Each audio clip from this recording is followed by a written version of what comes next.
Now, stay tuned for Berwick football on Pop Radio and streaming all over the world at thisispopradio.com. Northeast Pennsylvania, it's your home. And no matter what stage of life you find yourself in, what you rely on most is security. When that house becomes a home, the moment you get that new car, when your dreams become a reality, it's times like this when you have to look to the experts for advice and financial peace of mind. They're there with innovative products and services to help you with your financial future every step of the way. Together, they will help dreams and goals become reality. They are more than a bank. They're your neighbor. They are First Keystone Community Bank, member FDIC, and equal housing lender. S.J. Kowalski Heating and Air Conditioning sells comfort. Since 1972, S.J. Kowalski understands the importance of doing business locally. They service what they sell and take pride in customer satisfaction. S.J. Kowalski is a trained comfort specialist, a Lennox dealer, and they are Northeastern Pennsylvania's premier dealer of Mitsubishi ductless mini-split systems. S.J. Kowalski also sells and installs energy-efficient Renai water heaters and geothermal systems. Call 1-888-KOWALSKI and ask about special promotions and zero-interest financing. Welch's Towing and Repair proudly supports the Berwick Bulldogs and wishes them a successful year. Welch's Towing and Repair has a long tradition of helping. You can call Welch's 24/7 at 759-9737 if you are in need of a tow, jump start, tire change, are locked out, or to request them on scene if you're in an accident. Welch's accepts all major insurance and motor clubs, and they offer all types of preventive maintenance and state inspections for cars, trucks, and motorcycles. Welch's Towing and Repair, South Mercer Street in Berwick, and at their South Center Storage Facility, Columbia Boulevard in Berwick. Now, we proudly present Berwick Bulldogs football on Pop Radio. Brought to you by First Columbia Bank and Trust. With you every step of the way. Welch's Towing and Repair, towing, recovery, and lockout services. Axis Gymnastics Academy in Bloomsburg. Independence Ford, Route 11 in Bloomsburg. S.J. Kowalski Heating and Cooling, the way the earth intended. First Keystone Community Bank. Yesterday's traditions, tomorrow's visions. Mason's Monogram Service for all your Bulldog merchandise. Robert G. Dent Heating and Air Conditioning in Light Street. Red's Roofing, the Roofing Ninjas in Berwick. Lehigh Valley Health Network, the region's leader in orthopedic and sports medicine. The Mayo Funeral Homes in Berwick and Chickashinny. And by Wagner's Trophies and Engravables. Main Street in Bloomsburg. Now with Andy Ulickney, here's the voice of the Dogs, Jim Doyle. Good evening, everyone. Tonight from Crispin Field in Berwick, it's the Bulldogs against the Mountaineers of Dallas. I am Jim Doyle. I'm joined by Keith Seeley. The producer of this broadcast is Jake Klein. There's no doubt that the Berwick High School football team has played a killer schedule this season. They started with Southern Columbia, then they traveled to Valley View, and the last 4 games on their schedule, starting with this game tonight, they're facing teams with a combined record of 22-2. So a lot of challenges toward the end of this season, and maybe the biggest challenge here tonight. The Mountaineers of Dallas were 8-3 a year ago, 16 starters back from that team. There were great expectations for this team. They have perhaps exceeded those expectations so far. They are 6-0. They're averaging 41.5 points a game. The most points they've given up is 20 points, and those points came against opponents that scored late in the game after the game was out of reach. This is an excellent football team. Will provide the Bulldogs with, as I said, their biggest challenge of the season. Berwick comes in 3-3, coming off a 41-13 win over Wyoming Valley West last Friday night at Spartan Stadium in Kingston. Dallas 6-0. They defeated Crestwood, the only loss in the season for Crestwood, in Week 2, 35-14. And last week, they went to Harmon Guy Stadium in Hazleton and handed Hazleton area their only loss of the season, the final score of 42-20. So that's how it shapes up tonight.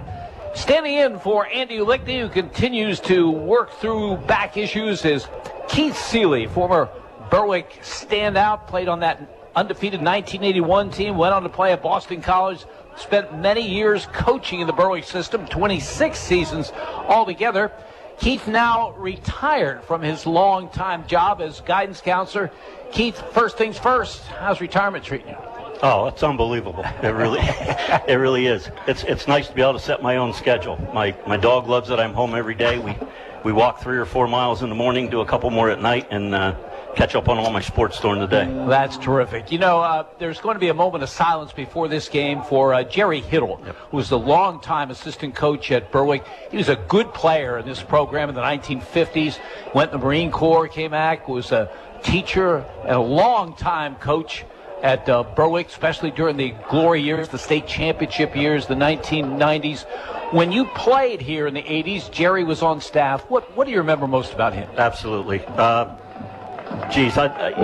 was thinking about this today when we said we were going to talk about Coach.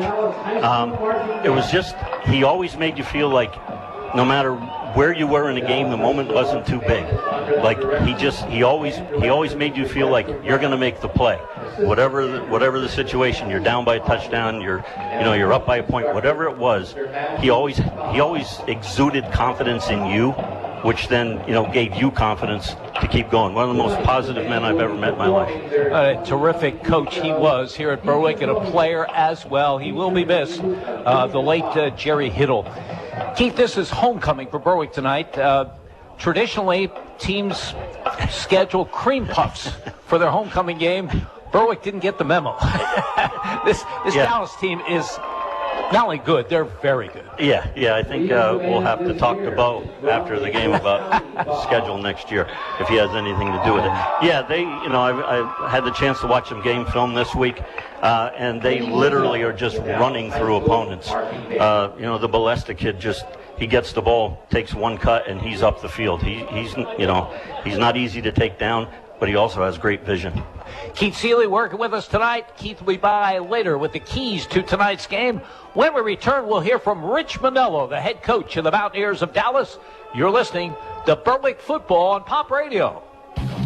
If you haven't been to name brand liquidations in the Berwick Plaza Shopping Center, you're missing out on great values. At name brand liquidations, you'll save money from 50 to 90% on everything imaginable. From furniture to food to bedding, you name it. Name brand liquidations not only sells a huge variety of merchandise, they feature name brands just like their name says, at low prices. When you're in the market for anything, shop at the store that has everything. Name brand liquidations. Wishing the Berwick Bulldogs a great season.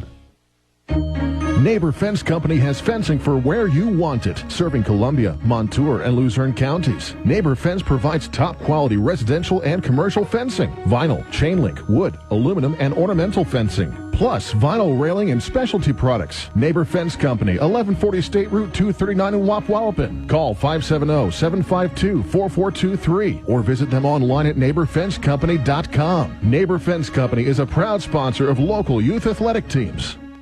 It won't be long before tax time rolls around, so remember to visit Michael Daddio CPA at ND Accounting and Consulting for your income tax needs. ND Accounting and Consulting handles both business and individual taxes, as well as offering a variety of accounting services, including payroll, auditing, and bookkeeping. For tax and accounting services, look for Michael Daddio CPA at ND Accounting and Consulting with 2 locations, 214 Pine Street in Berwick and 5929 Main Road in Sweet Valley. Northeast Pennsylvania, it's your home. And no matter what stage of life you find yourself in, what you rely on most is security. When that house becomes a home, the moment you get that new car, when your dreams become a reality, it's times like this when you have to look to the experts for advice and financial peace of mind. They're there with innovative products and services to help you with your financial future every step of the way. Together, they will help dreams and goals become reality. They are more than a bank. They're your neighbor. They are First Keystone Community Bank, member FDIC, and equal housing lender. This is Berwick football coach Mike Bennett. You're listening to Bulldogs football on Pop Radio. Weekend number 7 of the 10-week regular season kicking off tonight here at Crespin Field. It's the Bulldogs against the unbeaten Mountaineers of Dallas. And one of the reasons Dallas is unbeaten this season is a powerful offense that averages 41.5 points a game. The strength of the offense is a running game led by Parker Ballester, who has already gone over 1,000 yards rushing through 6 games. Dallas head coach Rich Manello on why his team runs the ball so effectively. Well, it's what we do at Dallas, and our kids up front, take a tremendous amount of pride in their technique work. And listen, there's no magic to this, Jim. You know that. It's all weight room. It's power cleans and squat, and that's what we do. And, when you got a group, that are strong and they can bend their knees up front, you can do a lot with them. Brady Zappaticki has some impressive numbers at quarterback for only a sophomore. This will be the first time we get a good look at him. Tell us about him. Why is he so good? Great young man. His brother's coaching. Ryan was a tremendous quarterback here, went on a great career at Shippensburg. And he's a dentist now, and he's back on the staff. And so Brady's really getting coached hard by his brother. And it's just, he accepts the coaching. He doesn't look like a sophomore, but, we remind ourselves every week that he still is. And he's got a great, very mature, great poise for, a young man that age. And, he works at his craft.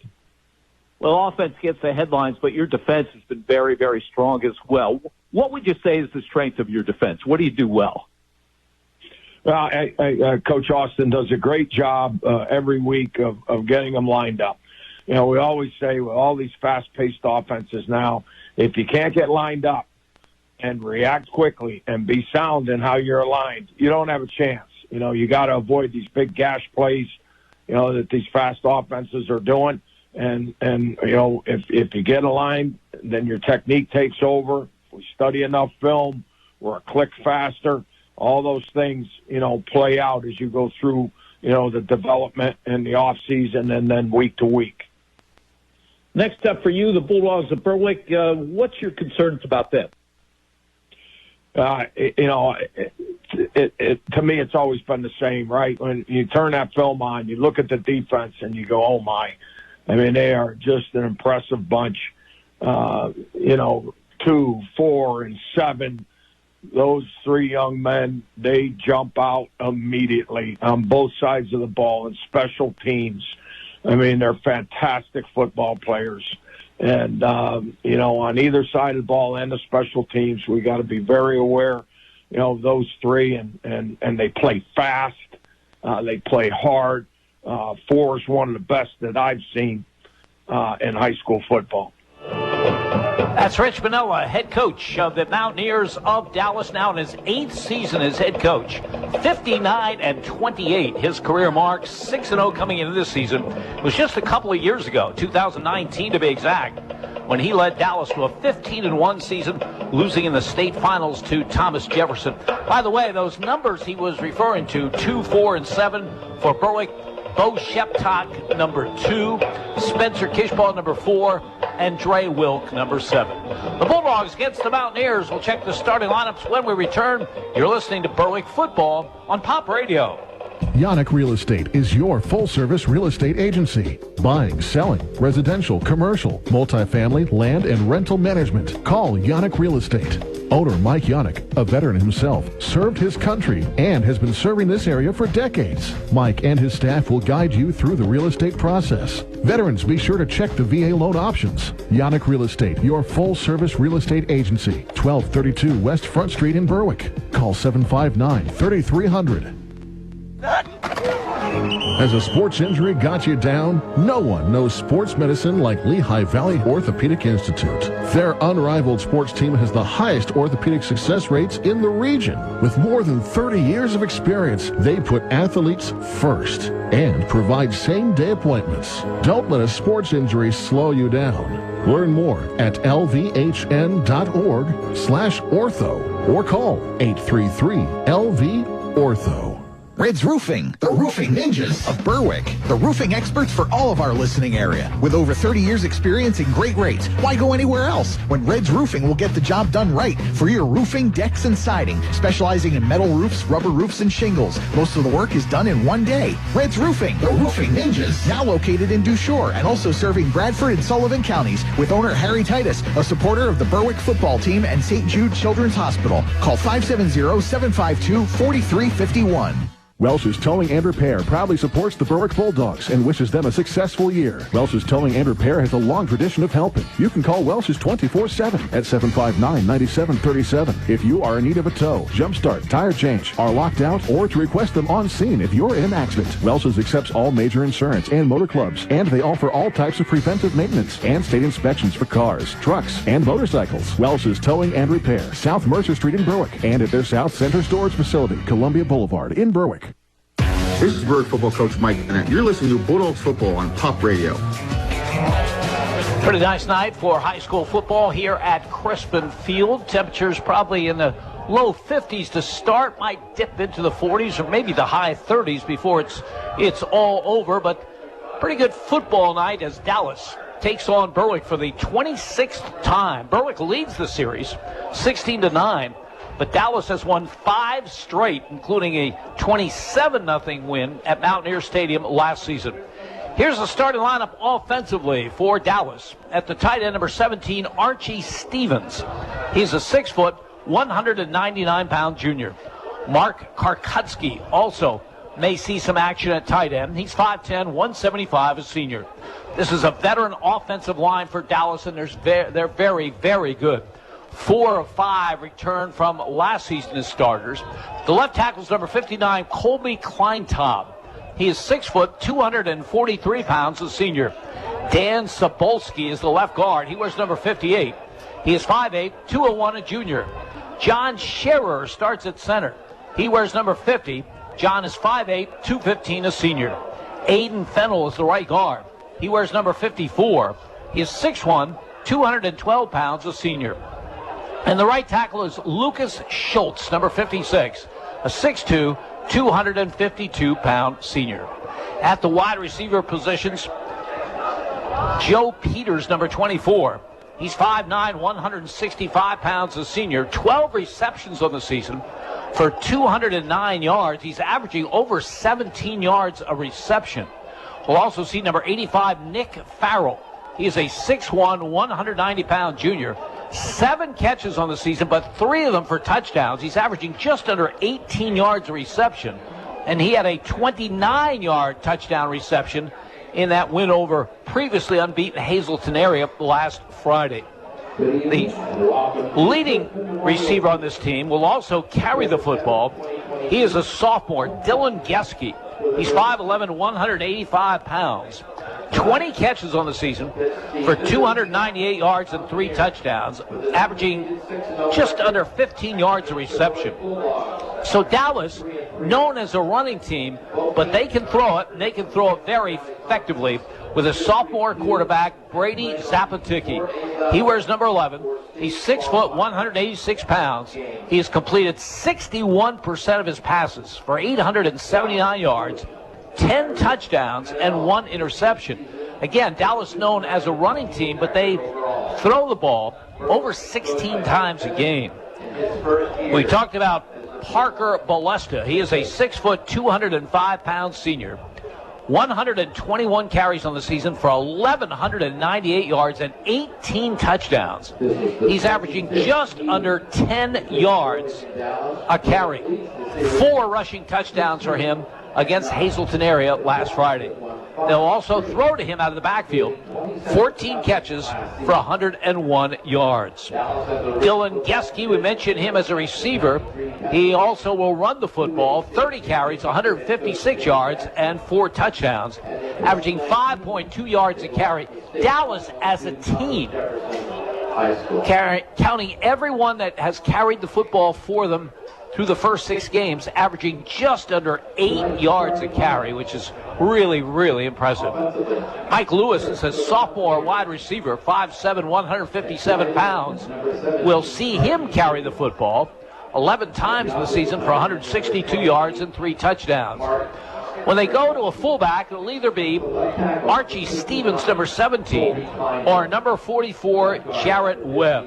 That is the starting lineup offensively for the Mountaineers of Dallas under Rich Manella in his 8th season as head coach. For 19 seasons, he was the head coach at King's College in Wilkes-Barre.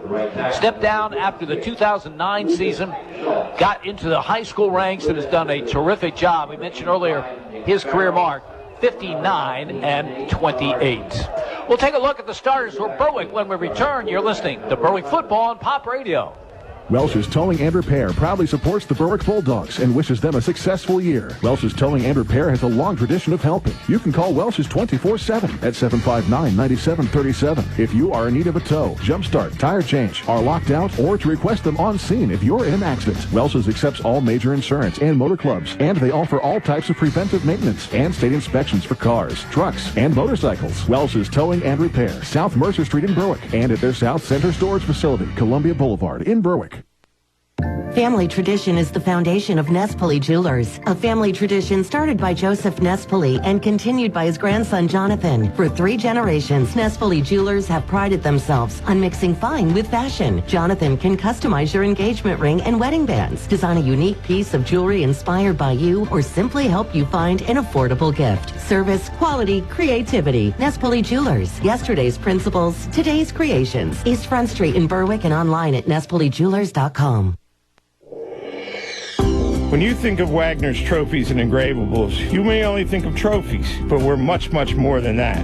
We can take care of your wedding gift ideas or gifts for your graduate. T-shirts and commemorative gifts for your company picnic or family reunion. Unique gifts, personalized to your every need. So when you think gifts, think of Wagner's Trophies and Engravables in downtown Bloomsburg. Online at wagnerstrophies.com. The Mayo Funeral Homes, located at 110 Chestnut Street in Berwick and 77 Main Street in Chickashinny, are proud sponsors of Berwick Bulldog football. The Mayo Funeral Homes, serving all faiths, makes it easier for those you love with pre-arranged funeral counseling, insurance, and pre-financed funerals. Mayo Funeral Homes also offers expert guidance in both traditional and cremation services. Mayo Funeral Homes, perfection in every detail. This is Berwick football coach Mike Bennett. You're listening to Bulldogs football on Pop Radio. Bulldogs facing an unbeaten Dallas team tonight here at Crispin Field. Here's the starting lineup offensively for Berwick. The tight end will be number 6, Rowan Slabinski. He is a 6'3", 215-pound senior. When Berwick goes to a double tight end alignment, we'll see Aiden Weiss, number 8, a 6'3", 212-pound junior. The left tackle, number 71, Harrison Snyder, 6'1", 210, a junior. Bruce Hartman starts at left guard. He wears number 65. He is a 6', 254-pound senior. Liam Carroll starts at the center position for the Dogs. He's a 5'9", 210-pound junior wearing number 78. Big Jack Andrews is the right guard, number 75, 5'11", 283, a senior. And the right tackle, number 64, Chase Shuckers, 6', 243 pounds, a sophomore. At a wide receiver spot, number 7, Dre Wilk, 5'11", 181-pound senior. To call him a big play player is an understatement. He has carried the ball 7 times for 4 touchdowns. He's averaging over 31 yards a carry, receiving 13 receptions, 244, and 7 touchdowns. So 11 touchdowns, passing and receiving. He also has a punt return for a score for the Bulldogs. The starting quarterback is number 12, Matt Lunzinski. He is 6', 217 pounds, a senior. He's completing 54% of his passes for 802 yards, a good touchdown to interception ratio, 13 touchdowns, just 4 interceptions. The leading rusher for the Bulldogs, number 2, Bo Sheptok, a 5'10", 168-pound sophomore, 59 carries on the season for 340 yards and 2 touchdowns. He's averaging 5.7 yards a carry.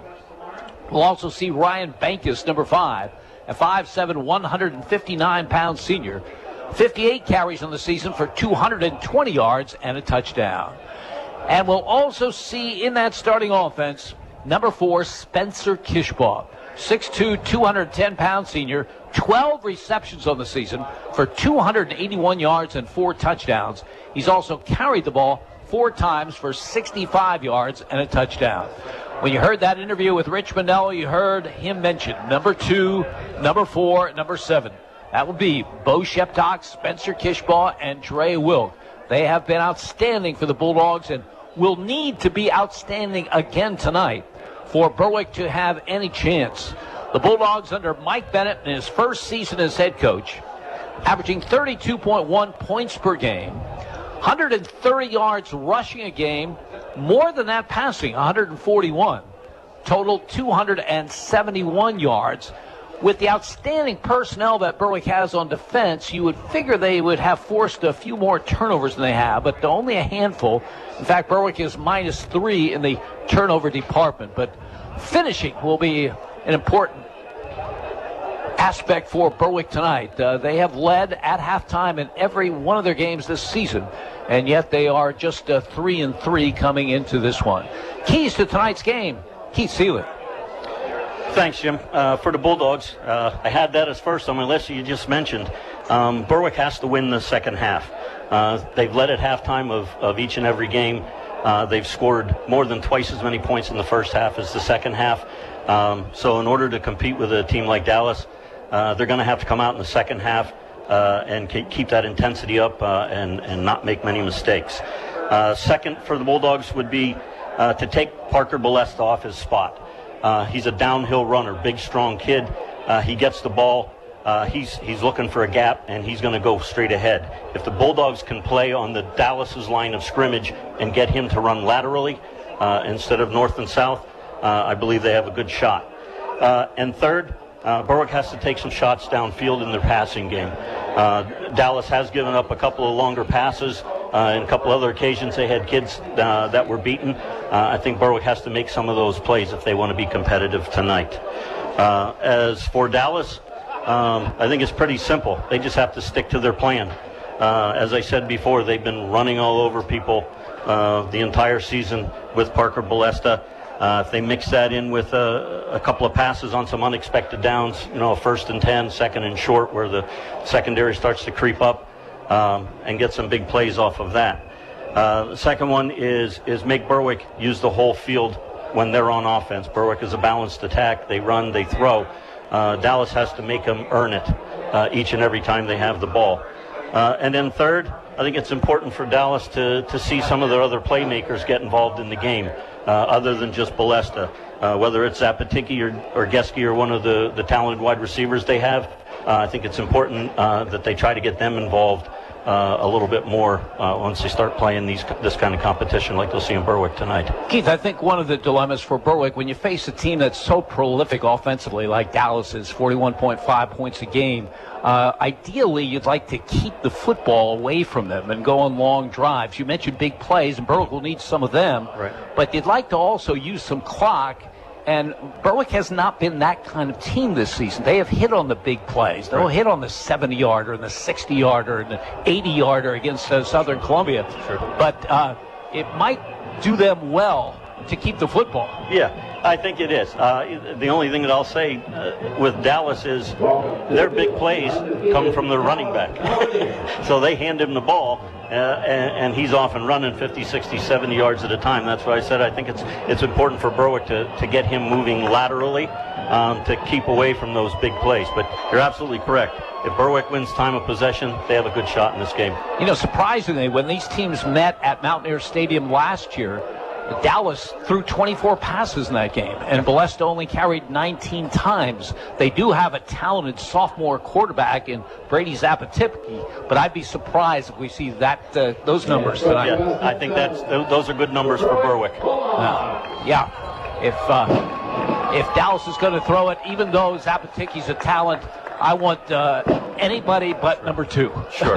Yep. Parker Ballester doing the bulk of the ball handling as Berwick makes their way on the near side of the field. I'm sure you can hear from the reaction. Dark blue jerseys, white pants, white numerals, white helmets and trim. Across the way, the Mountaineers of Dallas in their white jerseys, white pants, and powder blue numerals and trim. So we're a couple of minutes away from the kickoff to start this one tonight. As I mentioned, the 26th meeting between these two teams, and while Berwick leads overall, they had a big lead in this series. Dallas has been dominant of late. 5 consecutive wins and a shutout over Berwick last year, 27-0 in that game at Mountaineers Stadium. Dallas comes in 6-0. Their wins over Abington Heights, Crestwood, Williamsport, West Scranton, Wyoming Valley West, and Hazleton area. Significant wins out of those two. Obviously, Crestwood and Hazleton area, both of those teams with just one loss on the season. And with that in mind, we'll be keeping up on that game tonight, Crestwood against Hazleton area. Both those teams with just one loss in the season, both of them to Dallas. And Dallas won convincingly in both cases. That's what makes them such a scary opponent. They beat Crestwood week 2, 35-14, and beat Hazleton area by a score of 42-20. Officials meeting with the captains at the center of the field right now. The referee for tonight's game is Earl Harris. Steve Jimsky is the umpire. John Basic is the linesman. The line judge is Nick Coleman. Stan Zaneski is the field judge. And the side judge is Frank McCabe. As referee Earl Harris gives us the indication that Berwick won the toss, deferred to the second half. It's the Bulldogs' defense, which will be without a key member tonight. Alex Hacker suffered an injury at Wyoming Valley West. May not return for this season. That's a huge loss for Berwick. He's 5'10", 200 pounds, a senior.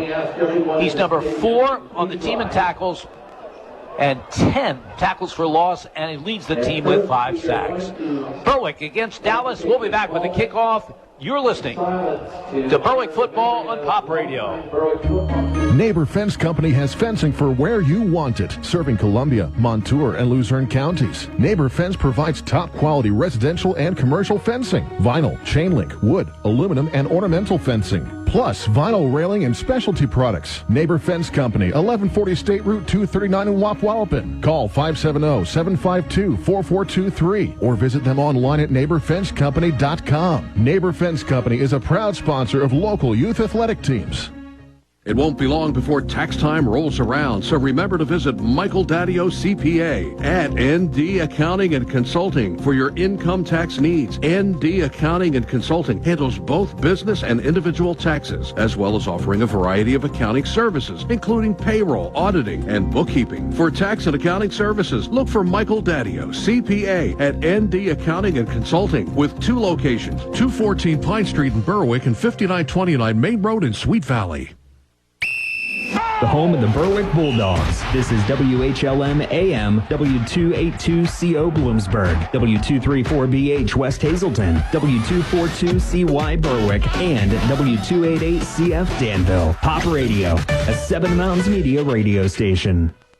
Northeast Pennsylvania, it's your home. And no matter what stage of life you find yourself in, what you rely on most is security. When that house becomes a home, the moment you get that new car, when your dreams become a reality, it's times like this when you have to look to the experts for advice and financial peace of mind. They're there with innovative products and services to help you with your financial future every step of the way. Together, they will help dreams and goals become reality. They are more than a bank. They're your neighbor. They are First Keystone Community Bank, member FDIC, and equal housing lender.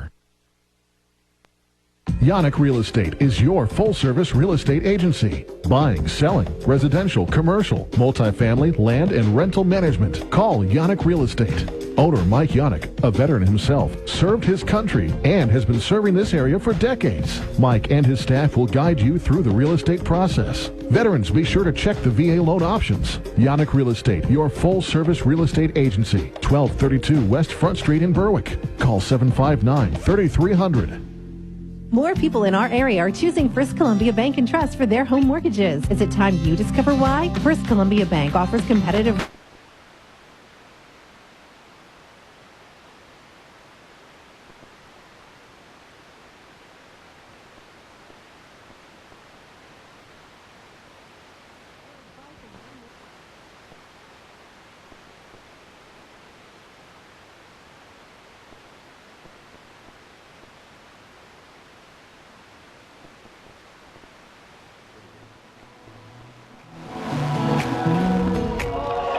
Just finishing up with the national anthem is the Mountaineers choral group from Berwick High School, as we are just about to kick it off here as Berwick facing the first of 4.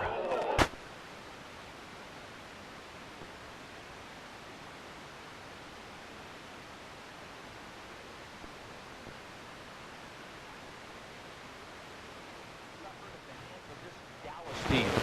So we'll see how Berwick can do it. We said a lot about the Dallas offense, and we'll see how the Bulldogs fare against that offense right at the start.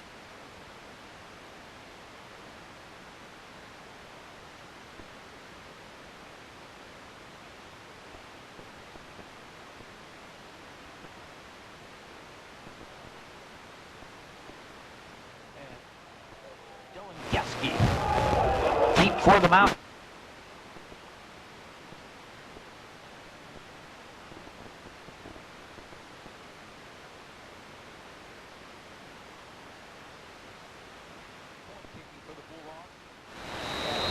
Soccer player, junior, left foots it downfield, and this game is underway. We field at the 15-yard line. A great tackle downfield at the 19-yard line. Catch that number as Mike Lewis on the return. And it looked like, Keith, did you see it? Number 20. Number 20, Yep. So for Berwick, making that tackle on the opening kickoff is Tymere Wilkerson. And Dallas will start at their 19-yard line. Berwick's defensive front, again, Hacker out of there, Rowan Slobinski at one end. The tackles are Liam Carroll and Harrison Snyder, and I'll have to check that left defensive end. Looks like Chase Shuckers. Okay, Chase Shuckers will be that other end. Dallas out of the pistol. Sapaticki gives the ball to Ballester. Ballester with a good first down carry to the 23, maybe the 24-yard line. Berwick linebackers, Jimmy DeAndrea, Spencer Kishbaugh, Tristan English in the middle. The corners are Billy Hansen on one side, Carmine Martz at the other. The safeties are Dre Wilk and Bo Sheptop. 2nd and 6. Dallas at their 23-yard line. And we have an early timeout called by Dallas. 11:25 remaining. Opening quarter, no score. You're listening to Berwick Football on Pop Radio. Hi, this is Cassidy from the Independence Ford Service Department, Route 11 in Bloomsburg. Does your Ford or Lincoln vehicle need service? Having trouble getting an appointment at your usual service center? At Independence Ford, we can and will take care of all your service needs. Regardless of where you purchase your Ford or Lincoln vehicle, our goal is to get you back on the road. Give me a call for an appointment today at 784-1414. Come and get a great deal and total satisfaction. Independence Ford, better people, better prices. This is Berwick football coach Mike Bennett. You're listening to Bulldogs football on Pop Radio. Very early timeout called by the Mountaineers of Dallas. One carry by Parker Ballester for 4 yards. And they have it at their 23-yard line following their timeout. 2nd down and 6. Sapaticki awaits the shotgun snap. Play action, back to throw, setting up a screen, has a man over the 30 and out to the 36-yard line for a first down. Parker Ballester, who catches a lot of passes. That's his 15th reception of the season. Nicely developed screen pass and a first down to the 34, 11 yards on the reception. As the officials stop play momentarily. Now we're ready to go. 1st and 10. Dallas at their 34. Again out of the pistol. Call goes to Ballester. He is wrapped up by Rowan Slobinski, but not before he gets over the 35 to the 37-yard line. So 3 yards in the carry by Parker Ballester. 2nd down and 7. Dallas is running their staple counter play where they bring their right guard and right tackle and pulling them left. Ballester's strong kid, just gets better as the game goes on. Play action to him, throws to Farrell. Farrell is wrapped up by Spencer Kishbaugh at about the 40, maybe the 41-yard line. Quick out to Nick Farrell. Spencer Kishbaugh, very active defensively for Berwick, makes the play. They're marking at the 41. They picked up 4 in the play, so it's the first 3rd down situation of the game. 3rd and 3. Ball at the Dallas 41-yard line. Slot to the right, wide receiver left. Ballester gets the ball, looking for the first down. He won't get there. He does not get to the 40-yard line. And that's exactly what Berwick has to do on that. Shuckers at that left defensive end got upfield and forced Ballester to bounce it outside. Berwick just swarmed to the ball, which is what they do best. Liam Carroll was there as well. Now Rowan Lawbaugh, sophomore, will come on to do the punting. Lucas Schultz does the long snapping for this team. And Trey Wilk back in single safety for the Bulldogs. Schultz with a good snap. Kick is away. Very, very high, not particularly long. Will bounce on the far side of the field on the Dallas sideline and go out of bounds about the 27-yard line. So Berwick will get it for the first time in a scoreless first quarter with 9:25 remaining. Dallas defensively, four-man front, Nick Farrell, Dan Cebulski, Colby Kleintaub, and Lucas Schultz. Linebackers, Martin Karkutsky, Dylan Geske, and Parker Ballester. Corners, Mike Lewis and Lucas Turpak. The safeties, Joe Peters and Nate Malarkey. 28-yard line is where Berwick will get it for their first possession. Bulldogs move from our left to our right in this opening quarter. It was a great start by the Berwick defense. Let's see if the offense can do the same. Yeah, Dallas went to Ballester on a 3rd and 3. And Berwick stopped it cold. 3 receivers to the left. Here comes a man in motion to the right.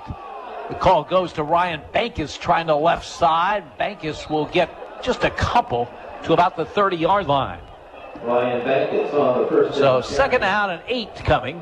Bo Sheptok was lined up as a slot receiver. He's so versatile. He is the leading rusher on this team. We've seen him catch passes out of the backfield, make big plays out of it. And that's what makes Berwick tough to defend, because they do have 3 different guys that at any time can take the ball to the house, and you have to be aware where all 3 of them are on any play. 2nd down and 8. 3 receivers to the right. Lonzinski has the snap, back to throw, fires in the middle, way over the head of the intended receiver, Trey Wilk, at the 35-yard line. Ball sailed on Lonzinski. So that sets up a 3rd down and 8. Berwick at their own 30-yard line.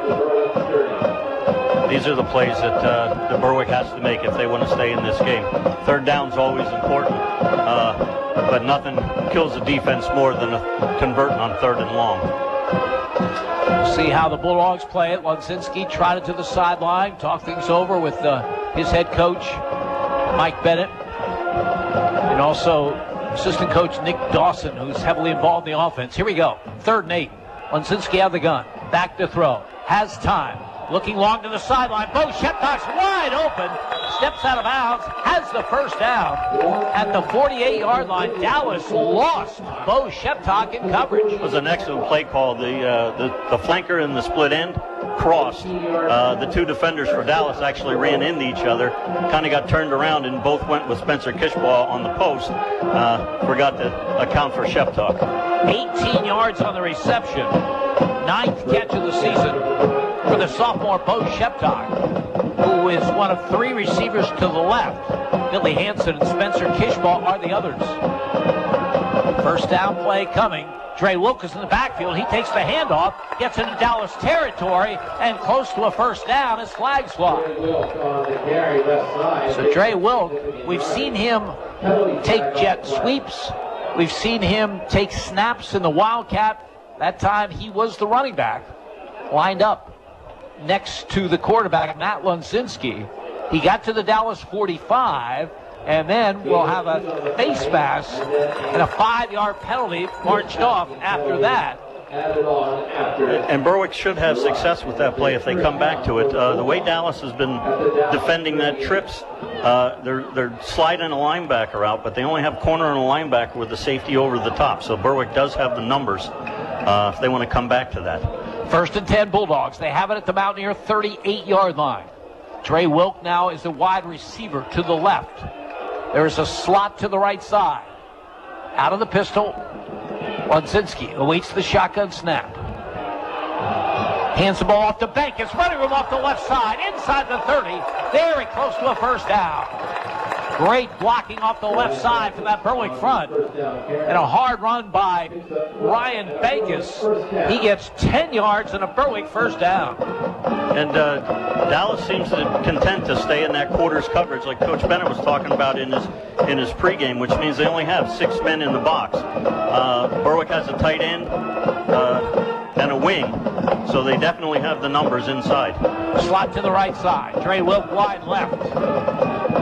Onsinski back to throw. Fires to Wilk. Wilk gets by one man and another down the sideline to the 10, to the 5. He's in for a touchdown. There is a flag down on the flag. Just a quick out to Wilk. He did the rest. But we'll check the flag. Just a simple hitch to Wilk. Kishbaugh got out. Slabinski got out. Had some nice blocks down on the sideline, but it looks like it might be coming back with was it a hold? Illegal use of hands on Berwick. So the touchdown to Wilk is denied. The ball will come back to the 30. It'll be a 1st and 12 for Berwick at the Dallas 30. And that really hurts. Those are the kind of plays that Berwick needs. 7:17 to go. Scoreless first quarter. Berwick at the Dallas 30. Bo Sheptock in a slot to the right. Dre Wilk outside of him. Wansinski out of the gun. Gives the ball to Bankus off the left side. Looking for running room. Has some. Good first down carry inside the 25. Close to the 23-yard line. I'll tell you right now, Berwick's offensive line is definitely dictating this game. That was easily 5 yards. The entire Dallas defensive front were on their heels. If they can continue to do that, I think we're in good shape. 2nd down and 6.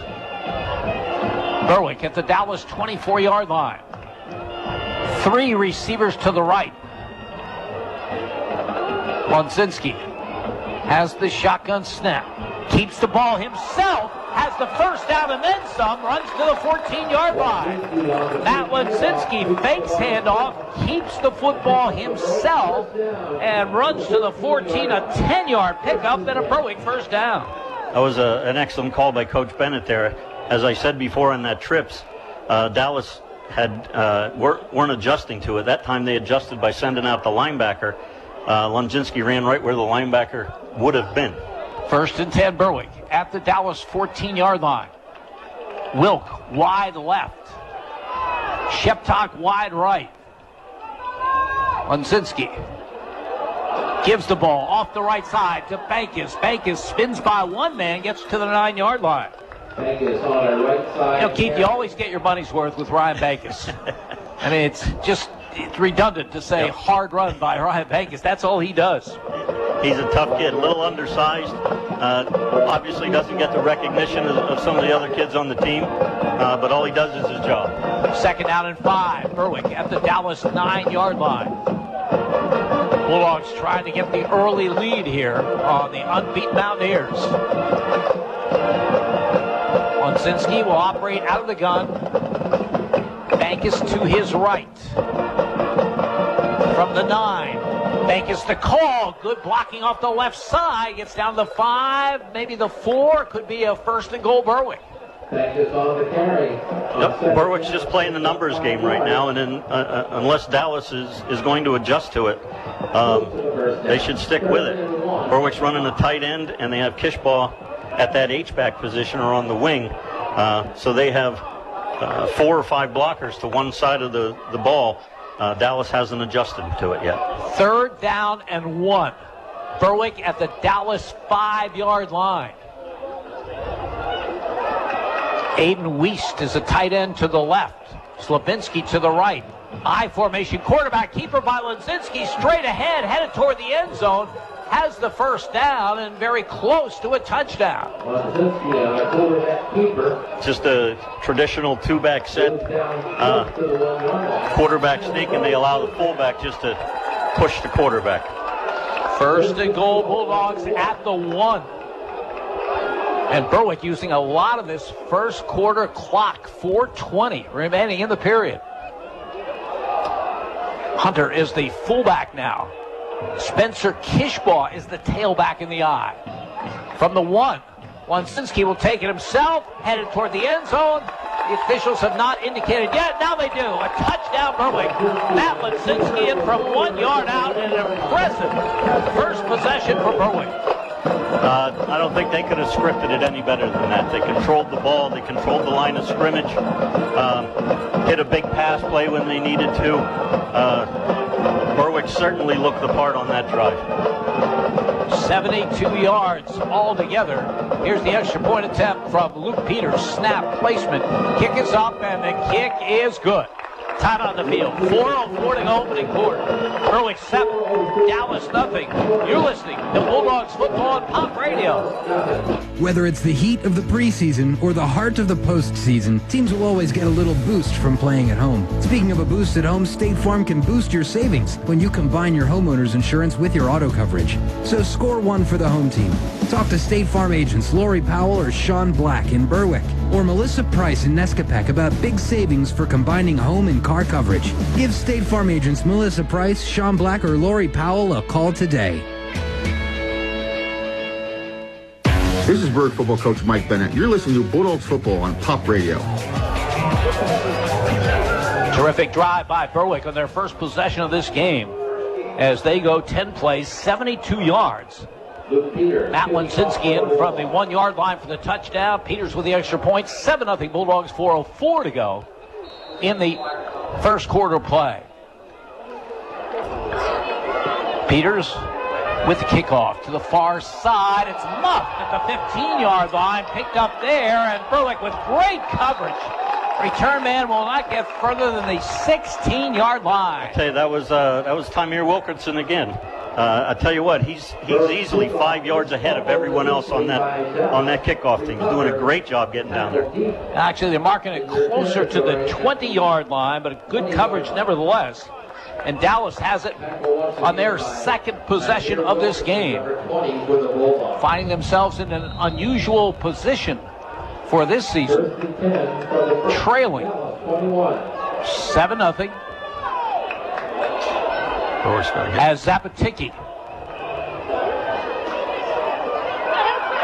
and keeps the football, and he's buried back in the 16-yard line. Looked like perhaps a busted play, and then Tristan English from his middle linebacker position all over Zapatiki. Loss of 4 back to the 16. Not quite sure what happened there on the exchange. I wasn't sure if, like you said, if it was a fake to Ballester or the quarterback stumbled and didn't get the ball into the basket. But either way, great play by Berwick. Slot to the left side. Zapatiki out of the gun. Play action. Back to throw. Looking over the middle. High and too high for the intended receiver, Nick Farrell, at the 35-yard line. Right now, I think things are looking good for Berwick in that they're forcing long yardage downs where Dallas kind of has to get away from what they like to do. If we can keep them in those kind of situations, it's 3rd and long now, 3rd and 14. That's kind of this perfect situation for Berwick. Nick Farrell wide to the right, slot to the left, 3rd and long. And movement, and maybe 5 against Dallas.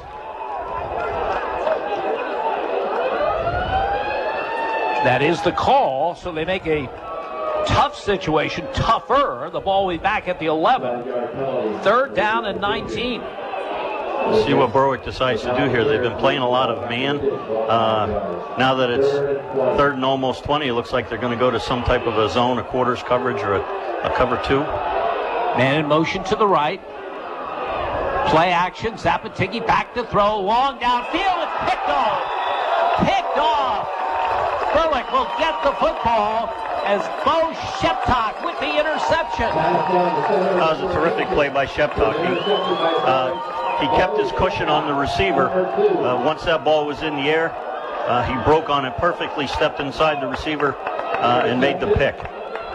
So Sheptock, the sophomore safety, with the pick at the Dallas 32-yard line with 3:16 to go in this opening quarter. Berwick with an opportunity to add to a 7-0 lead. like I said, that was all dictated because of the down and distance. Caden Hunter is the fullback. Sheptock the tailback in an offset I from the 32. Play action. Lonzinski back to throw. Throws it away. There may be a flag. There's no one on that sideline. Matt Lonzinski threw it away to avoid the sack, but there was not a Berwick receiver anywhere in the zip code of that pass. I don't see a flag. They were kind of generous. Kishball was running a drag at about 15 yards, but he was probably in the middle of the field when that ball landed. Coaches were all pointing to him as he was the receiver that he was looking for. Not looking all that hard, I might add. Second down and 10. Berwick at the Dallas 32-yard line. Slabinski, the tight end on the right. Wide receiver to either side. Offset I. The call goes to Sheptock, and he's brought down after a gain of just about a yard on the play. We've talked so much about this Dallas offense, but their defense has been terrific this season as well.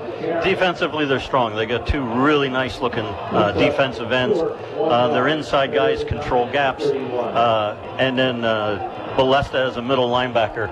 A nice-sized high school linebacker gets to the ball really well. 3rd and 9. Berwick at the Dallas 31. Slot to the right, slot to the left. Lonzinski out of the gun. Gives the ball to Bankus off the left side. Ryan Bankus will get perhaps to the 27-yard line. He'll pick up about 4 on the play. Probably too far to think about a field goal. This will be a play that Berwick will go for it. 4th down and 6 at the Dallas 27-yard line. And I think what we're seeing is when Berwick runs their spread offense with their 3 and 4 receiver sets, that spreads the Dallas defense out and provides a lot more gaps for the running backs. 3 receivers to the left. Lonzinski out of the gun. Looking to his right. Fires downfield. Has his man. Complete for the first down. Rowan Slabinski makes the grab. A terrific throw by Matt Lonzinski. They're inside the 15-yard line. That was a terrific throw. That was a bullet to the sideline, and the defender actually had pretty good coverage on him. He was right on his hip. Lonzinski put it right on the numbers. It was a beautiful pass. Slabinski with a 13-yard reception. 1st and 10 Berwick. That was on a 4th and 6. Bulldogs at the Dallas 14-yard line. 3 receivers to the left. The call goes to Dre Wilk. Wilk pounds off the right side down to the 6-yard line. That was a great read by Wilk. It looked like he was going to bounce it out to the outside. A gap opened up inside. He planted his foot and turned upfield. They mark it at the 7. 2nd down and 3. For Berwick at the Dallas 7-yard line. Bulldogs playing keep away in this opening quarter. Their second time-consuming drives. They try to add to a 7-0 lead. 1:15 and counting remaining in the period. Wilk is the running back to the right of Lonzinski, who has 3 receivers to the left. Lonzinski fakes to Wilk, keeps the football himself, straight ahead toward the end zone, very close, and it's a touchdown. Matt Lonzinski from 7 yards out. Once again, Berwick's just running that spread offense, and they've been giving the ball to the back on that. It was just a zone read. Lonzinski read that the linebacker went with the back, just took it straight ahead. Easy touchdown. His second touchdown of this opening quarter. Now Luke Peters will try to kick his second extra point. The kick is up, and the kick is good. It's out on the field. 1:01 to go, opening quarter. Berwick 14, Dallas nothing. You're listening to Bulldogs football on Pop Radio. If you have a child that's interested in gymnastics, or if you've been practicing the sport for years, then Access Gymnastics Academy is where you want to be. Their dedicated coaches will teach you everything you need to know to perform your best, from the basics of flexibility, form, and style to advanced techniques that will improve your rhythm and style during a routine. Call Heidi Rebuck at Access Gymnastics Academy at 570-441-5969. That's 570-441-5969. Now enrolling for beginner to advanced classes at 917 East 7th Street in Bloomsburg. This is Berwick football coach Mike Bennett. You're listening to Bulldogs football on Pop Radio. Bo Sheptock got it started with the interception at the Dallas 32. Matt Ledzinski finished it off with a run up the middle from 7 yards out. And Berwick shocking Dallas 14-0 with 1:01 to go in the opening quarter. Bulldogs 2 for 2 in their possessions. Peters' kick be fielded at the 16-yard line by Geske.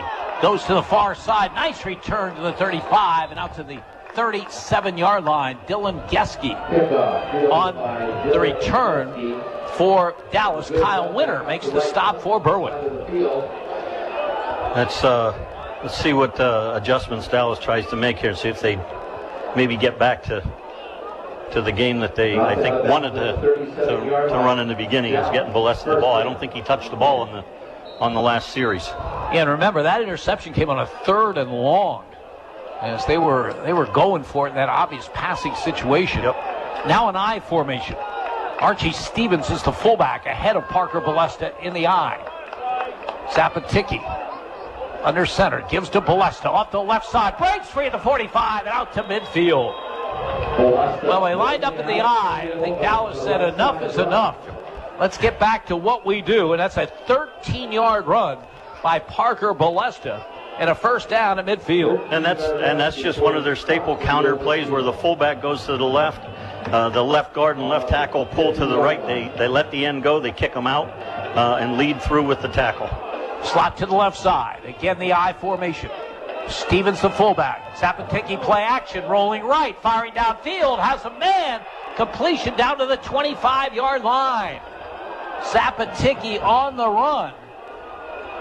Completes the pass for the long gain. Check that number, Keith. It was number 18 was Carmen. Oh, you mean for Dallas? The receiver. Yep. I think it was 24. Okay, that's Joe Peters. Joe Peters. Joe Peters on the reception. He got the cornerback turned around. He was in man and just couldn't catch back up. 25 yards on the reception to Peters from the Berwick 25. Ballester the call off the right side, gets just a couple on the last play of this first quarter. With the score, Berwick 14 and Dallas nothing. You're listening to Bulldogs football on Pop Radio. Has a sports injury got you down? No one knows sports medicine like Lehigh Valley Orthopedic Institute. Their unrivaled sports team has the highest orthopedic success rates in the region. With more than 30 years of experience, they put athletes first and provide same-day appointments. Don't let a sports injury slow you down. Learn more at lvhn.org/ortho or call 833-LV-ORTHO. This is Berwick football coach Mike Bennett. You're listening to Bulldogs football on Pop Radio. Dallas came into this game unbeaten on the season, but Berwick off to a great start, leading 14-0 after one. However, we start this second quarter. Dallas moving from our left to our right has something going. They have a second down and 8.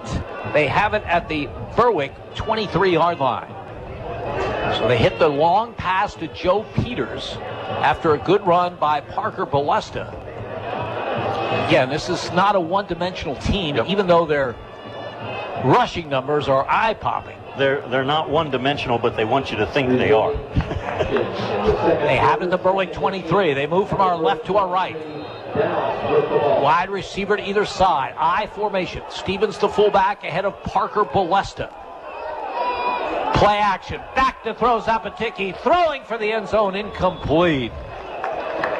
Intended for number 3. That's Pacheski. Zach Pacheski, the intended receiver. Good play action. But now it is third down and 8 at the 23-yard line. It surprised me that Dallas looked to throw there. I thought on a second and 8 would have been a perfect time to give it to Ballester. This time they do give it to Ballester off the right side. He is dragged down from behind by Bo Sheptock. He gets only to the 20-yard line.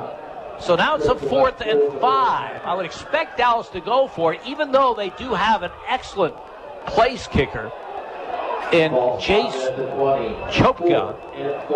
That was a really nice play by Sheptock coming from a safety position. Had perfect angle on the ball. and ran through the tackle. Big call coming. Dallas trailing 14-0. 4th and 5 at the Berwick 20. Zapatiki, play action. Back to throw. Big pass rush. Gets the pass away. Has his man completed down to the 6-yard line. So the tight end, number 17, Archie Stevens. So Stevens, who had been playing fullback, and it's a 13-yard pickup and a first down. Terrific play. Zapatiki to Stevens. It was a really nice setup. Stevens just delayed, blocked for a second or two count, and then ran to the flat. First and goal, Dallas at the Berwick 7-yard line. Ballester on the call. Ballester up the middle.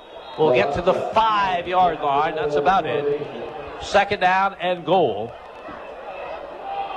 So both teams in this opening half have converted passes on big 4th down plays and kept drives alive. Berwick ended up getting into the end zone. Dallas 5 yards away from following suit. Back to the I formation. Stevens, the fullback, ahead of Ballester from the 5. Ballester off the left side. Parker Ballester toward the end zone. Very, very close, and now they indicate touchdown. Parker Ballester in from 5 yards out for the score. He's just a big, strong kid. When he gets his shoulder squared to the line of scrimmage, to expect somebody to be able to hit him and knock him backwards is asking for a lot from any of those kids. Just a well-blocked play. Ballester got his shoulder square and got into the end zone. Jace Chopiak will attempt the extra point. He is perfect on the season. 34 for 34. Joe Peters will hold. Lucas Schultz does the long snapping. Extra point attempt. Long count. Snap, placement. Kick is up, and the kick is good. Timeout on the field. 10:13 to go, opening half. Berwick 14, Dallas 7. You're listening to Bulldogs football on Pop Radio. When you're planning your next big event, weddings, concerts, church festivals, even construction sites, remember Preferred Portables has you covered. Preferred Portables offers a luxury restroom trailer that even has hot water. Have no power? No problem. They can provide a generator to keep the lights on. Preferred Portables can provide sanitary service to campgrounds, carnivals, parks, parties, and even has an emergency service 24 hours a day. Contact Preferred Portables to learn about event and contractor pricing. Email preferredportables@gmail.com. Go Berwick Bulldogs! This is Berwick football coach Mike Bennett. You're listening to Bulldogs football on Pop Radio. Dallas puts together a 63-yard scoring drive. 8 plays. Longest a 25-yard pass to Joe Peters. Parker Ballester in from 5 yards out. 14-7 Berwick, 10:13 to go, opening half. Kick comes up very, very short. Fielded by Sheptock at the 25, turns the corner and is forced out of bounds about the 35-yard line. Nice return by Bo Sheptock. There is a flag down near midfield. It was a really nice return by Sheptock. He needed to make one man miss. Everybody else was blocked up. Did that and got an extra 10 to 15 yards on the return. So we'll check the flag. Did they pick it up? It looked like they picked it up. So Berwick has it 1st and 10 at their own 36-yard line. Bulldogs 2 for 2. 2 possessions, 2 scores. They lead at 14-7 early here in the second quarter. Slot to the left, slot to the right. Trey Wilk goes in motion to the right. Lonsinski throws it out to Wilk. He has it at the 35. Great cut to the 40. Another cut to the 45 in the first down out the 48-yard line.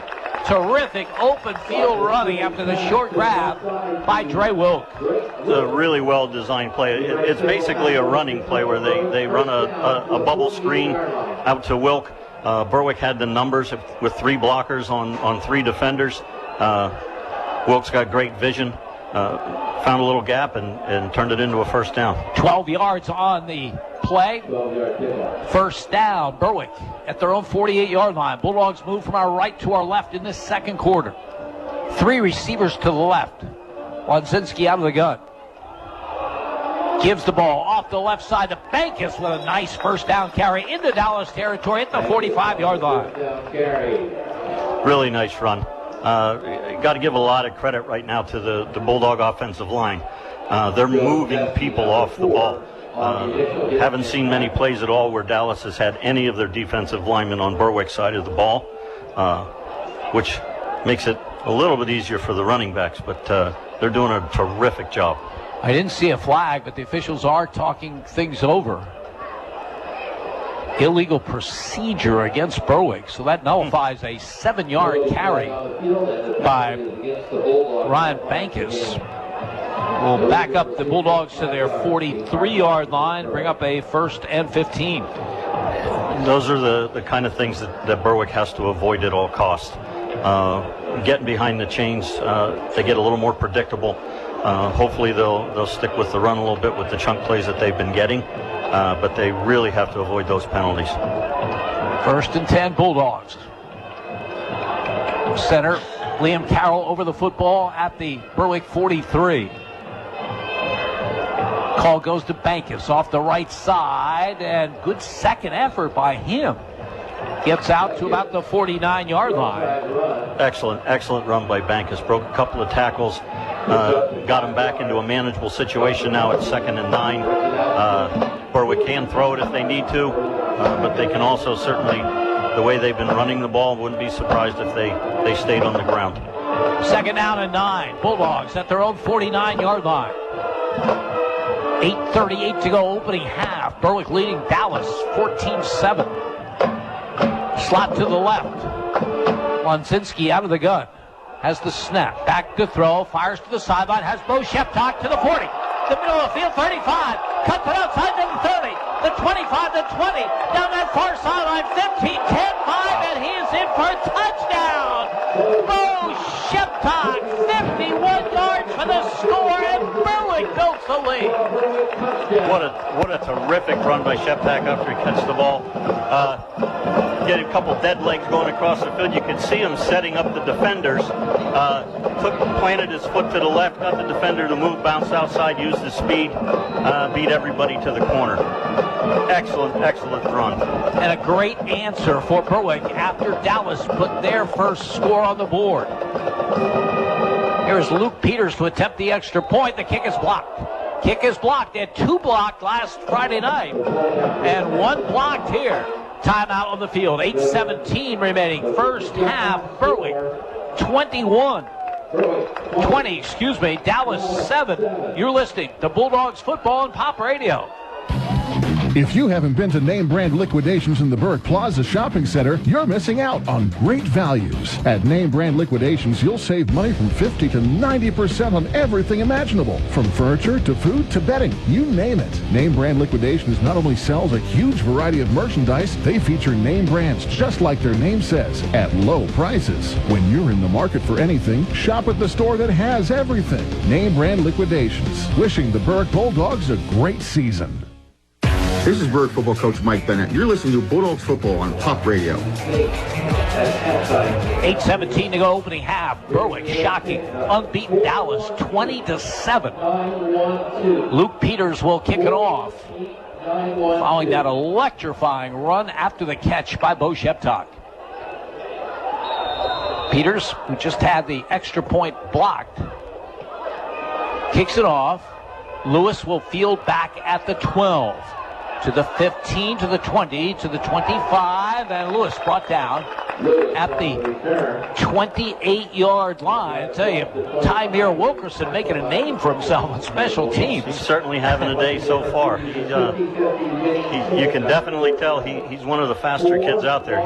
He's almost on all 3 of those kickoffs, 5 yards ahead of the rest of the kids on that kickoff team. The ball at the 28-yard line. That's where the Mountaineers will put it in play. They trail Berwick by a score of 20-7. Remember, 20 points is the most that Dallas has given up in any complete game this season. Berwick has 20 on the board with 8:11 to go in this first half. It's been an impressive showing so far. Like I said, the offensive line deserves a lot of that credit. They've been controlling the game to this point. Ballester is the tailback in the eye. He gets the call off the left side, breaks into the secondary, gets out to the 35-yard line. Quick burst by Parker Ballester. Good yardage on first down. They mark it at the 35, a pickup of 7, 2nd down and 3. Just nothing special there. Dallas is just going to come right at you. They're going to just keep feeding their horse the ball and letting him make plays, which is what he did. Chase Shuckers in at defensive end to the left. Again, Alex Hacker out with the injury. Ballester the call again, looking for the first down. Has it, and then some. Over the 45, out near the 47-yard line. It's scary. Parker Ballester gets things going. That's 12 yards on that carry. 1st and 10. Mountaineers at their 47. I tell you, for as strong a runner he is, he has great vision. He sees things in front of him before they actually happen, and just keeps his legs moving. Dallas from their 47. Play action. Zappaticki back to throw. Looking long downfield. A man wide open. He drops the football at the 20-yard line. A Berwick defender fell down, and Dallas had a receiver wide open at the 20-yard line. That was Zach Pazuski again. There's a pattern there. They look like he's the kid that they want to throw too deep. The corner on that one was on his back shoulder. I don't know if they clipped feet or just tripped over the carpet, but it was wide open. Hit him in the hands. Not to be. 2nd and 10. Pacheski wide left now. Peters wide right. 2nd down call. Ballester gets the call. Hit right at the line of scrimmage. Bounces away. Got maybe back to the line of scrimmage. Tristan English. It was a really nice play by English on that one. Filled the gap. It looked like there was going to be a hole there. Filled the gap terrifically. Met Ballester at the line of scrimmage. No gain. So big call coming for the Mountaineers. They trail Berwick 20-7. Clock running, 6:39 to go opening half. 3rd down and 10 at their own 47. Pacheski in a slot to the right side. Zappaticki play action, back to throw. Here comes a pass rush. He gets the pass away, and it is incomplete. Ballester couldn't come up with it, and that time Berwick really after the quarterback. Harrison Snyder made an excellent play there. He got off his block, forced Zappaticki to get rid of the ball a little bit quicker than he would have liked to. Dallas ran a flood. They did have a man in the flat. Zappaticki just couldn't get it to him. 4th down and 16 for Dallas, as back to punt is Rowan Lawbaugh. Good snap by Schultz. Kick is away. Nice kick. Very, very high. Berwick will let it bounce. And never understood, as it goes dead at the 21, why people on punt return teams have to get very, very close to the ball and risk the ball hitting them. But it happens invariably on every level. There were 2 or 3 Bulldogs that had no business being anywhere near that. It seems to happen a lot. There should be a call made by the returner to let his blockers know that he's not going to catch the ball. A scatter call, anything to get those guys out of there. Now it's hard when you're focused on blocking, doing some other things to hear that. But they should all be aware of that. Berwick with the ball at their own 21-yard line. They move from our right to our left with a 20-7 lead. 6:13 to go opening half. Slot to the left side. Matt Lunsinski out of the gun.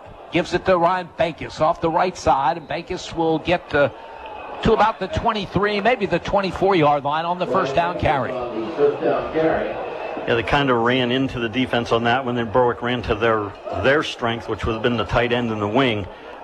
Since it was the short side of the field, their linebacker and corner were waiting for it. Well, at the very least, Berwick would like to use some clock. Remember, they will get the football to start the 2nd half. They lead this one 20-7. First down or 2 would go a long way in helping that out. 3 receivers to the left, including Bo Sheptog, who had that electrifying catch and run on their last possession. Back to throw as Lunsinski throws into traffic, and it's incomplete, intended for Dre Wilk. That's really nice coverage by Dylan Geske, talented sophomore for Dallas. Yep, when Geske let go of that ball, it kind of cringed a little bit because Geske was standing right on his shoulder. So if Berwick is going to get a timeout or 2 and get into that clock They will need to convert on a 3rd down and 8 from their own 23-yard line. This is certainly a big play for Berwick. 3 receivers to the left. Lonzinski out of the gun. Has the snap. Back to throw. Rolling left. Looking. Fires over the head of Sheptok at the 30-yard line. He had Sheptok open. Running to his left is tough for a right-handed quarterback. Had to turn his shoulders, just overthrew him a little bit. Would have been short of the first down marker. All would have been dependent on the run afterwards, which we know what Sheptok can do with that situation. So to show you how effective Berwick has been offensively in this opening half, this is their first punt with 5:22 remaining in the half. Dre Wilk back at the Berwick 5-yard line. Ethan Lear with a good snap. Gets the kick away. Joe Peters will field it, muffs it, and gets on it at the Dallas 47-yard line. So good field position for the Mountaineers. They have 2 timeouts remaining, and they have lots of time. 5:15 remaining in the second, and Berwick leading this one by a score of 20-7. So Dallas at their own 47-yard line. That could have been a huge play for Berwick. The returner misjudged a little bit, tried to short hop the ball, bounced off his chest, fell right down on it. Could have been a huge play for Berwick. Again, as soon as we get a score on Hazleton area and Crestwood, that's the one we're interested in. We'll pass that along from the 47-yard line. The give is to Parker Ballester, and Ballester powers over midfield to the Berwick 40-yard line. 4 yards for Parker Ballester on a first down carry. 2nd down and 6. I'll be very surprised if we don't see just a big dose of Ballester here for the length of this drive. Yeah, you mentioned that, though. They are not one-dimensional. They will surprise you just when you think they're going strictly to that. Play action. Here we go. Zapatiki long to the far side. Ball's knocked down, incomplete. Flag down on the play. Josh Kishbaugh, I thought, did a really good job on the receiver, but the officials ruling interference on him, I believe. Josh was right there. He was in perfect position, just didn't get his head around. Probably panicked a little bit, got both hands up into the face, never turned around, and then just kind of ran into the receiver a little bit. Had perfect position on the play. I think what Berwick's been doing is they're playing a lot of man on the outside, which is making Dallas think that they have that shot. Obviously on that one they got it. Zach Bacheski was the intended receiver. Dallas, after that penalty, first down at the Berwick 34-yard line. Slot to the right, I formation. Zapatiki, play action, rolls right, wants to throw, fires to the sideline, beyond the reach of his intended receiver. Goes incomplete. Joe Peters was the man, ran out of room on the sideline. And he had Peters wide open on that. They just ran a flood where the flanker runs a 15-yard out, tight end in the flat with a post corner from the split end. Very difficult to defend. Zapatiki just couldn't get him the ball. Pacheski wide right. Peters in a slot to that side. 2nd and 10, toss sweep to Parker Ballester. He is brought down after a gain of about 3 to the 31-yard line.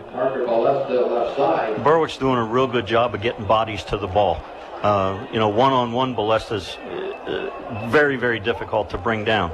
As soon as somebody from Berwick gets to him, there's usually 2 or 3 other guys that are hitting him at the same time. 3rd down and 7. Dallas at the Berwick 31. Zapatiki out of the gun. Berwick comes across. They'll give Dallas 5 the easy way and make this a much more makeable 3rd down. Went with the hard count on that one. You could see several of the interior linemen for Berwick were itching to get off the ball. Just a little overzealous on that one. 3rd down and 2. They remain in the shotgun. But Ballester gets the call. The first down and then some. Inside the 15, inside the 10-yard line. Parker Ballester, the big carry. They mark it at the 9. That's a 17-yard pickup for Ballester. And it's 1st and goal for Dallas. Kind of that spread offense, same kind of thing. They spread Berwick out a little bit on the field. They were in a double slot. Just gave Ballester a quick hit and dive. Opened right up for him. Again, Berwick's inability to get a first down or two in their next possession looks like it's going to come back and bite them. Dallas 1st and goal at the 9. Out of the pistol. Ballester straight ahead will get inside the 5 to the 4-yard line. 2nd down and goal. Ballester, power running at the goal. Clock running, 3:13 to go in this opening half. Dallas' skilled people look to the sideline. 2nd and goal from the 4. Out of the pistol. Ballester behind Zapaticki. Zapaticki barking, trying to get Berwick offside again. I don't know that they're in any real hurry right now. They might be trying to bleed the clock a little bit. They call it timeout. 2:44 to go in the half. 20-7 Berwick. You're listening to Bulldogs football on Pop Radio. When you think of Wagner's trophies and engravables, you may only think of trophies, but we're much, much more than that. We can take care of your wedding gift ideas or gifts for your graduate. T-shirts and commemorative gifts for your company picnic or family reunion. Unique gifts, personalized to your every need. So when you think gifts, think of Wagner's Trophies and Engravables in downtown Bloomsburg. Online at wagnerstrophies.com. This is Berwick football coach Mike Bennett. You're listening to Bulldogs football on Pop Radio. Berwick leading Dallas by a score of 20-7, but the Mountaineers of Dallas just 4 yards away from making this a lot closer. They have a 2nd and goal following their timeout. Crestwood leading Hazleton area 7-6. 1 minute left in the first half of that one. It's an interesting matchup. Both those teams with just 1 loss. Both those teams having lost only to this Dallas team. From the 4-yard line. Zapaticki out of the pistol. Gives the ball to Ballester up the middle. Ballester headed toward the end zone, and it's a touchdown for the Mountaineers. Parker Ballester, his 2nd touchdown of this first half, 20 on the season for him. A really nice job of cutting that back. Berwick initially had filled the gaps to where they wanted to run the ball. Ballester cut it back to his left, found the end zone. Extra point attempt coming from Jace Chopiak. Again, he is perfect on the season. 35 for 35. Peters will hold. Snap. Play is up. And the kick is good. Time on the field. 2:40 to go. Opening half. Berwick 20. Dallas 14. You're listening to Bulldogs football on Pop Radio. The Mayo Funeral Homes, located at 110 Chestnut Street in Berwick and 77 Main Street in Chickashinny, are proud sponsors of Berwick Bulldog football. The Mayo Funeral Homes, serving all faiths, makes it easier for those you love with pre-arranged funeral counseling, insurance, and pre-financed funerals. Mayo Funeral Homes also offers expert guidance in both traditional and cremation services. Mayo Funeral Homes, perfection in every detail. This is Berwick football coach Mike Bennett. You're listening to Bulldogs football on Pop Radio. Berwick about to receive. Dallas just completed a 6-play, 53-yard scoring drive, aided by a couple of penalties. Parker Ballester in for his 2nd rushing touchdown of this opening half. And Berwick's lead is cut to 20-14 as we get set to kick it off. A problem with the clock right now as they're trying to figure out exactly how much time is remaining in this opening half. It should be 2 minutes and 40 seconds is what I wrote down after the run by Ballester. I think the referees looked up and gave us a time of 2:38. Still looking at the clock, but Ballester with a strong run from 4 yards out, his 2nd rushing touchdown of this game. And Keith, I will say this: Dallas has the utmost confidence in their sophomore quarterback. Yeah, and I can see why. He certainly doesn't. You don't look at him and view him as a sophomore out there. He's very poised. It's not working. And very, very poised on his throwing of the ball. Ball fakes are excellent. He's athletic enough to run the ball. There's certainly Berwick is going to have something in the next couple of years that they're going to have to deal with because he is the real deal. Yeah, they're not having him throw in necessarily throwing situations. There's been a couple of those, but they've thrown when both you and I look for Parker Ballester. Sure, and I think that's for a younger quarterback that certainly helps. The defense obviously has to be looking at Ballester on every play, regardless of down and distance. And when you have a kid that can make plays like that, and you have receivers that run as well as Dallas's, you can certainly see how they're successful at throwing the ball. Chopiak will kick it off. Again, Berwick doesn't want to give Dallas the ball back with any time left. And 2:38 is what's on the clock as the low line drive kick be fielded on the far side and muffed and then covered at the 24-yard line. So that's where Berwick will put it in play as Brian Bacon had some problems corralling that one. Kind of like on a pass, just picked his head up and started running before he had the ball in his hands. Berwick still has 2 minutes and 36 seconds. I hope they don't, panic here. They don't have to rush anything. More importantly, just, control the ball. If you can get into field goal position or score another touchdown, great. If not, I think it's real important for them right now to possess the ball here for the last 2 minutes and 36 seconds. They do have their full complement of timeouts remaining. They have it at their 24-yard line. Lonsinski out of the gun. Hands off. Good effort. Really nice effort by Bankus on that one. Broke at least 3 tackles. Got 4 yards out of a play that could have easily lost 1 or 2. They mark it at the 29-yard line. Getting close to 5 of the play. Second down coming. Clock running 2:10. Remaining the half. Again, Berwick 3 timeouts remaining.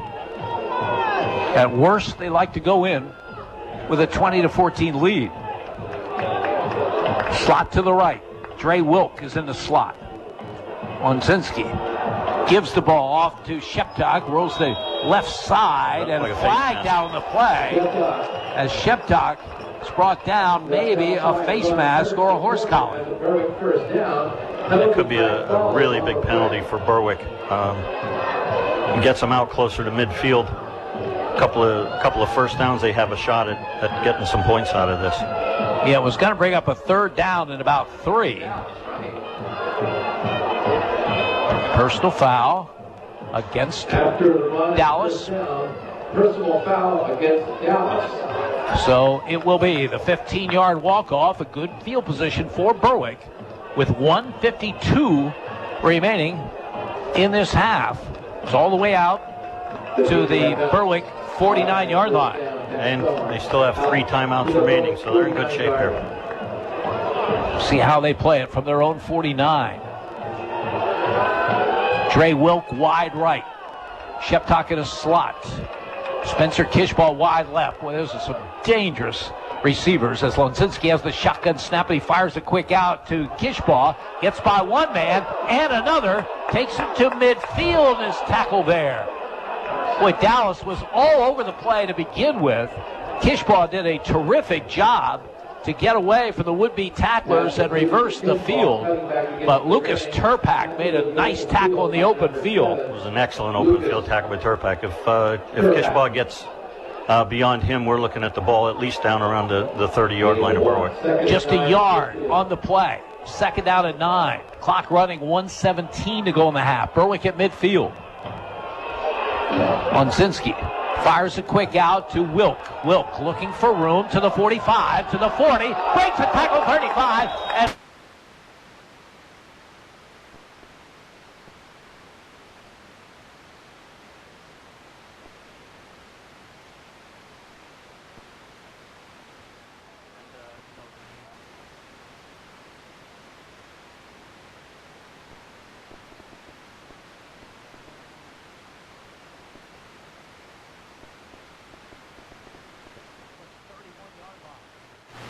again.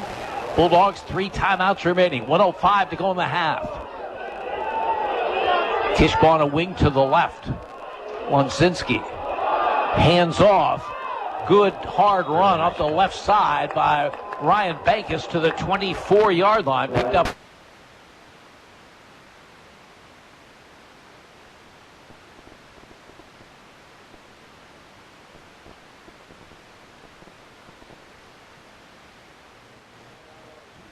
Remaining for Berwick.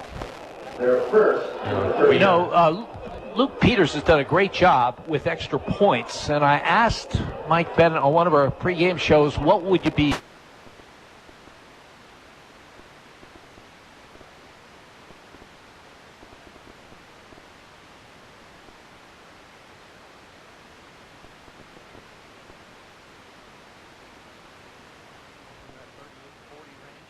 And he, you know, was comfortably.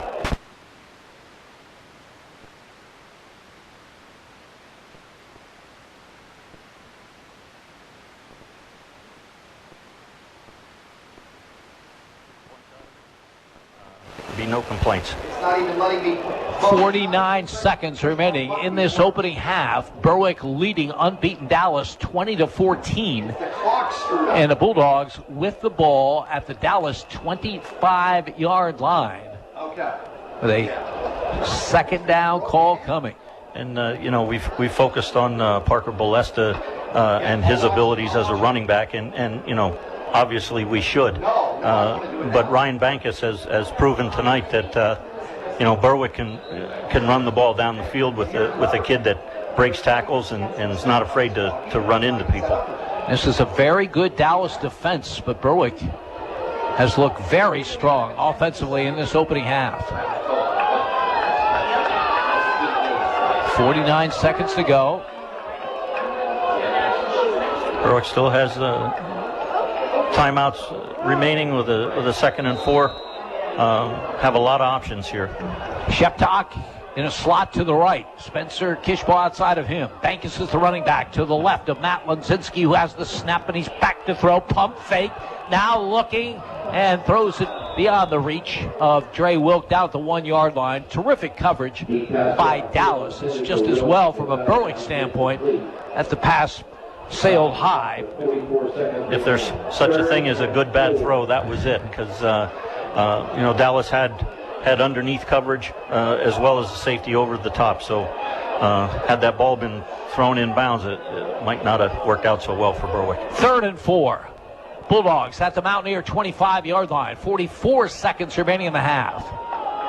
Slot to the right. Billy Hansen wide left. Now there's 3 receivers to the right. Lonzinski has the snap, back to throw. He's looking to the other side to Hansen, just off his fingertips in the end zone. So they put the 3 stars, if you will, to the right. They went to the left and almost connected with Billy Hansen. And now Berwick faces a 4th down situation. This would be a 41-yard field goal. I think they'd like to get closer than that. Yeah, it's just it's, you know, it's a matter of how much confidence you have in the kicker from that distance. Obviously, he probably hasn't had many shots at that. That last play was a nice play call. Hansen was open in the corner. Ball was thrown to the back corner, which was perfect by the quarterback. Hansen looked like he adjusted inside instead of outside on it. I don't know if he just didn't pick the ball up right away or not, but it was a nice play call. Berwick uses the second of their 3 timeouts to talk about this 4th and 5 play from the Dallas 25-yard line. Bulldogs leading it by a score of 20-14. They have played very, very well in this opening half. Keep in mind, finishing games has been a big issue for Berwick on the season. They have led at halftime of all 6 of their games, and yet they come in with just the 3-3 record. So we'll see if they can turn that around in this one tonight. And you wonder if Coach Bennett has to, in the back of his mind, be thinking of the extra point that was already blocked in his decision to go for this, which is what's like they're going to do. Slot to the right side, slot to the left. Lonzinski out of the gun. 38 seconds to go in the half. 4th and 5, Berwick at the Dallas 25. Lonzinski has the snap. Back to throw. Hit as he gets it off. A great catch down to 12, but he can't come up with it as the ball pops free. Bo Sheptock reached out, had the ball in his grasp at the 15. The ball popped out when he hit the turf. That would have been a huge play for the Bulldogs. As it is, Dallas takes over. 32 seconds to go in the half at their 25. They have one timeout remaining. That was huge. Lonzinski made an excellent throw there. He had two defenders in his face, stood in the pocket, and threw a strike. Just unfortunate that the ball hit the turf and popped out. So we'll see how Dallas plays it. They come running out in the field to avoid a penalty. The play clock down to 4 and 3 and 2. And Zapatiki hands off to Ballester, and he is stood up right at the line of scrimmage. And what may be the final play of this opening half. Ballester does have a couple of touchdowns, but Berwick has defended him pretty well considering the season he's had. He's averaging over 200 yards rushing per game. They'll give him just 1 yard on that carry to the 26, and Dallas will let that clock wind down. So interesting first half of football. Berwick hanging tough against an unbeaten Dallas team. At the break, Berwick 20, Dallas 14. You're listening to Bulldogs football on Pop Radio. S.J. Kowalski Heating and Air Conditioning sells comfort. Since 1972, S.J. Kowalski understands the importance of doing business locally. They service what they sell and take pride in customer satisfaction. S.J. Kowalski is a trained comfort specialist, a Lennox dealer, and they are Northeastern Pennsylvania's premier dealer of Mitsubishi ductless mini-split systems. S.J. Kowalski also sells and installs energy-efficient Rinnai water heaters and geothermal systems. Call 1-888-KOWALSKI and ask about special promotions and zero-interest financing. Mason's Monogramming has the largest selection of Bulldog items in Berwick. Family owned with more than 30 years experience and new Bulldog wear for every age, including masks, tees, polos, sweater shirts, jackets, and hats. They even have brand new indestructible silicone cups, koozies, car coasters, decals, and more. Shop at masonsmonogram.com for their new items and select in-person pickup or shipping right to you. Follow their Instagram at Mason's Monogram for their latest new items. Mason's Monogram service in Berwick. Let them personalize for you.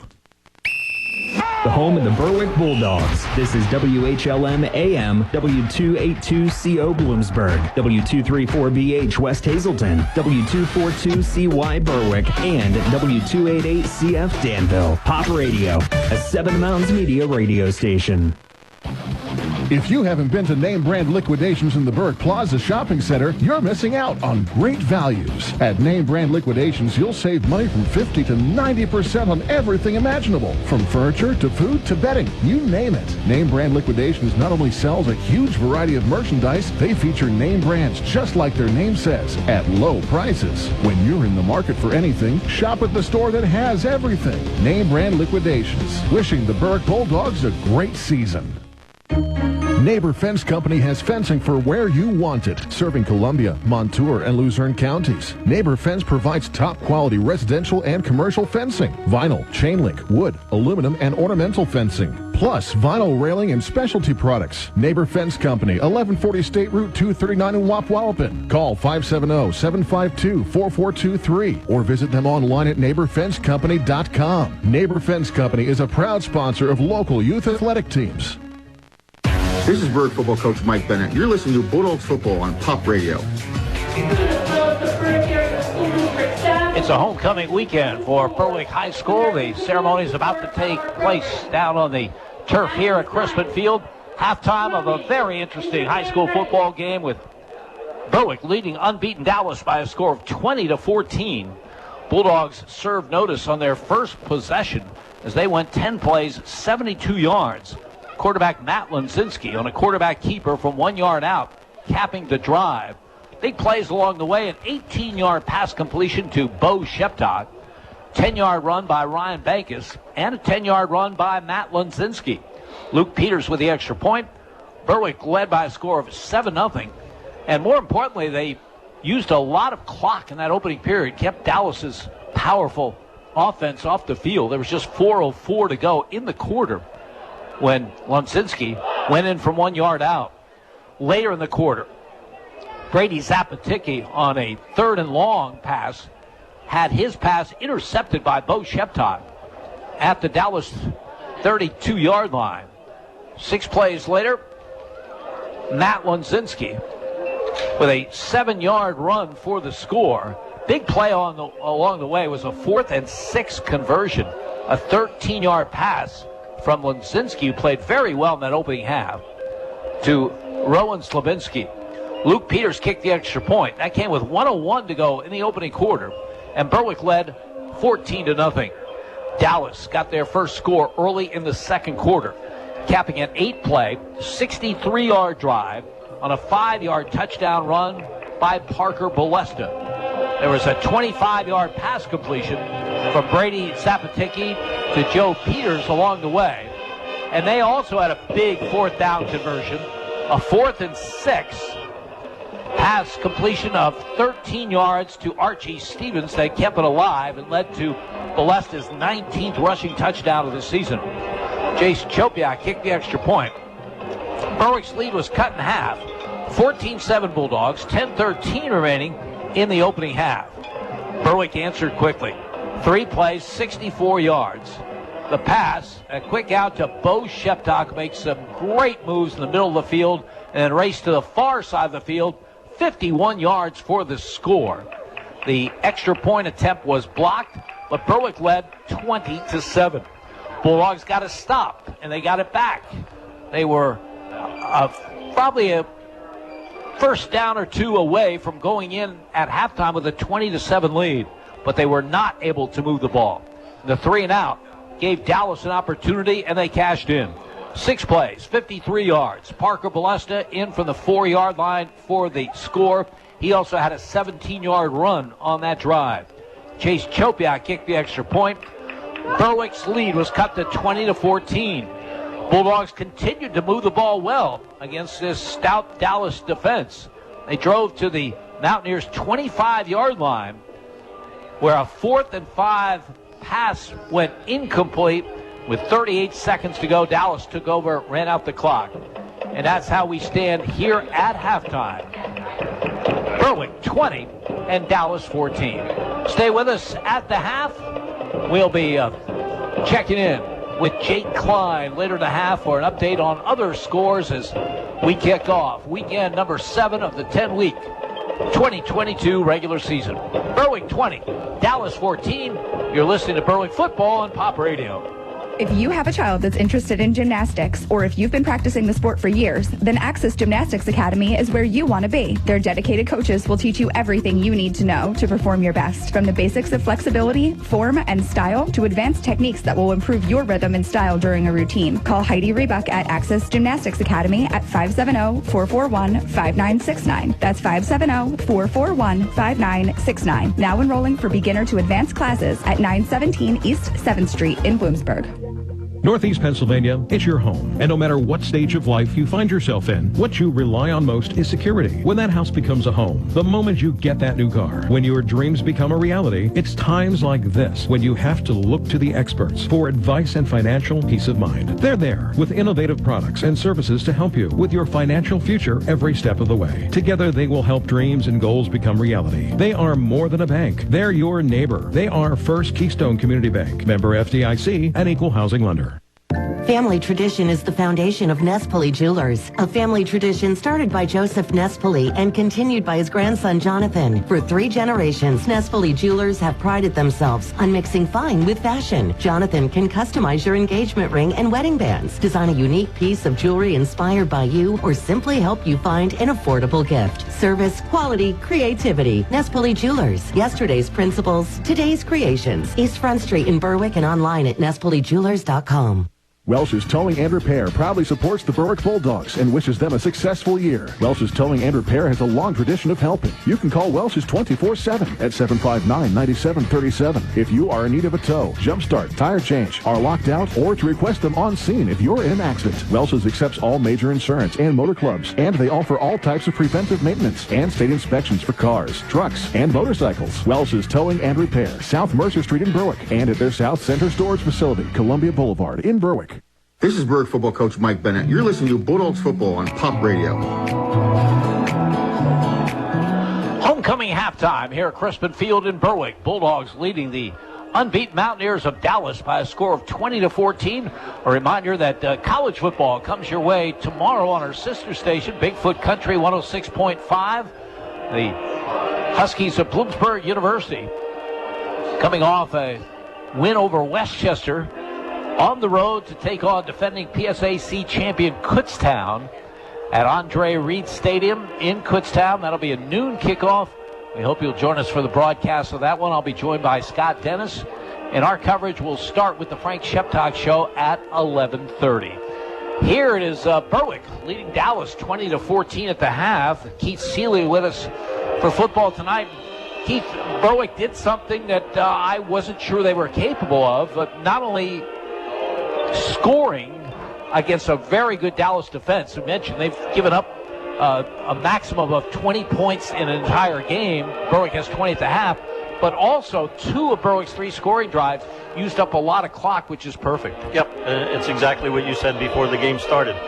Berwick controlled the line of scrimmage. Shout out to the big guys up front: Harrison Snyder, J.J. Leonard, Liam Carroll, Jack Andrews, Chase Shuckers. Obviously, those kids don't get the names mentioned as much as the guys that are outside, but did a great job of they match up well, I think, with Dallas size-wise, athletically. They were holding blocks. You didn't see much pressure on the quarterback, and they controlled the line of scrimmage. And I think that's something that has to carry over into the second half if Berwick's going to come out with a win in this game. Keith Seeley and Berwick's first-year head coach Mike Bennett have some things in common. They both played Division I football, and they both played on teams that had well-known quarterbacks. For Mike, it was Donovan McNabb at Syracuse. Talking to Mike this week about McNabb, he said just the best person you could ever meet, best teammate you could ever want. So you hear the opposite from Terrell Owens, but I don't take too much stock in whatever Terrell Owens says. And you played on a team that was led by Heisman Trophy winner Doug Flutie. Yeah. You played defense, so I don't know how much interaction you had with him, but what was your impression about him as a person? Oh, same kind of thing. Just a superhuman being. Very humble. That his senior year, everything was about Doug. The media was all over him and everything. Never changed, how he treated anybody on the team. One of the guys, socially he didn't go out much. He was kind of kept to himself. Really enjoyed just being home. He was from Natick, which was only about 20 minutes from campus. I think he went home a lot, but just a super guy. He really was. You would never know that at the time he was probably the most famous college football player in the country. Well, Keith, you played in one of the most memorable games in the history of college football. It's November 23rd, 1984 at the Orange Bowl in Miami. Miami led 45-41, 6 seconds to play. Boston College at the Miami 48.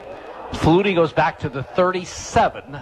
My math makes that at least a 63-yard throw. It was. And he hits.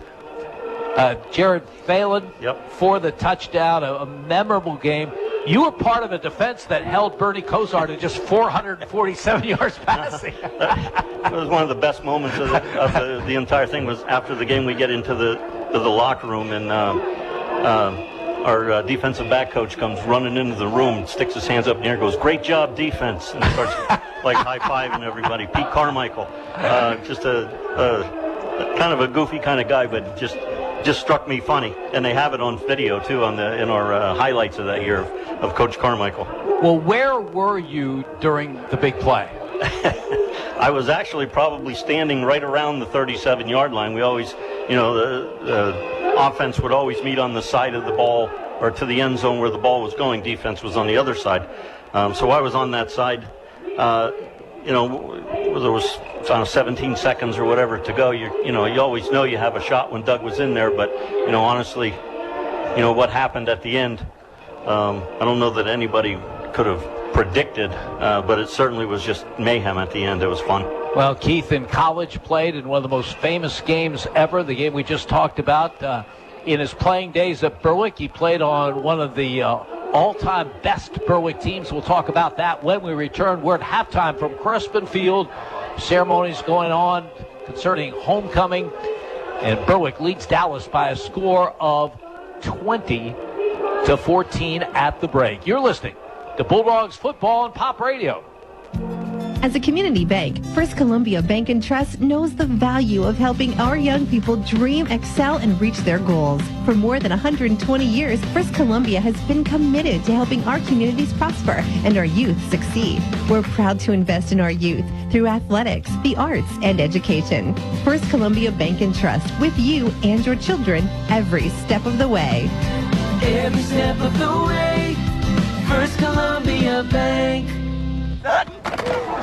Has a sports injury got you down? No one knows sports medicine like Lehigh Valley Orthopedic Institute. Their unrivaled sports team has the highest orthopedic success rates in the region. With more than 30 years of experience, they put athletes first and provide same-day appointments. Don't let a sports injury slow you down. Learn more at lvhn.org/ortho or call 833-LV-ORTHO. Neighbor Fence Company has fencing for where you want it, serving Columbia, Montour, and Luzerne counties. Neighbor Fence provides top-quality residential and commercial fencing, vinyl, chain link, wood, aluminum, and ornamental fencing, plus vinyl railing and specialty products. Neighbor Fence Company, 1140 State Route 239 in Wapwallopen. Call 570-752-4423 or visit them online at neighborfencecompany.com. Neighbor Fence Company is a proud sponsor of local youth athletic teams. Hi, this is Cassidy from the Independence Ford Service Department, Route 11 in Bloomsburg. Does your Ford or Lincoln vehicle need service? Having trouble getting an appointment at your usual service center? At Independence Ford, we can and will take care of all your service needs. Regardless of where you purchase your Ford or Lincoln vehicle, our goal is to get you back on the road. Give me a call for an appointment today at 784-1414. Come and get a great deal and total satisfaction. Independence Ford, better people, better prices. This is Berwick football coach Mike Bennett. You're listening to Bulldogs football on Pop Radio. Halftime from Crispin Field in Berwick. Bulldogs leading Dallas by a score of 20-14. Berwick facing an unbeaten team tonight. And if Danville wins tonight in their game at Montoursville, Berwick will face another unbeaten team when they go on the road to Ironman Stadium next Friday. 20-14 is the count here. Berwick leading Dallas. For an update on other scores, let's go to Jay Klein. Well, Danville actually is at halftime as well. They lead Montoursville 35-0. Crestwood 14, Hazleton area 6. That's in the third quarter. Southern Columbia 37, Central Columbia 2 at the half. Milton 14, Bloomsburg 7 in the third quarter. Williamsport leads Wyoming Valley West 24-0 at the half. Valley View 19, Scranton 7 at halftime. Mount Carmel over Hughesville 25-0 at the half. Jersey Shore 28, Shamokin 0 at halftime. Mifflinburg 21, Shikellamy 0 at the half. Pittston area 42, Lake Lehman 13 at the half. And Tenaya-Koke 35, Tunkhannock 0 at the half. And Wyoming area over Holy Redeemer 42-12 in the second quarter. For Pop Radio Sports, I'm Jake Klein. Thank you very much, Jake. We are at halftime here with Berwick leading Dallas by a score of 20-14. Joining me for the broadcast tonight is former Bulldog Keith Seeley, taking the place of Andy Ulickney. We want to send out greetings to Andy, who's still battling some bad back issues. We hope he can get back before the end of the season, but most of all, we hope that he's out of pain and very, very soon. You know, Keith, one of the things that is almost impossible to do, and yet is very much fun to do, is compare teams from a a program, particularly a successful program over the years like Berwick, to my opinion, in the modern era, let's say from George Curry on, early 70s on, the three teams that I consider to be the three best, and people have legitimate arguments for some of the others, is the 1981 team that you played on, the 1983 team that was led by Bo Orlando, and the 1992 Ron Powers-led team. And to me, those are the three teams that when you say who's the best, that's where the debate is. Give an argument for 1981. Tell us a little bit about that team. Oh, wow. I think the thing that we had going for us is we were really underrated that year. We played a schedule. I think we played 5 teams, including the playoffs, that were probably favored in our games. They were all ranked in the state, we came away with a win in all of them. We just had a bunch of kids that really got along well.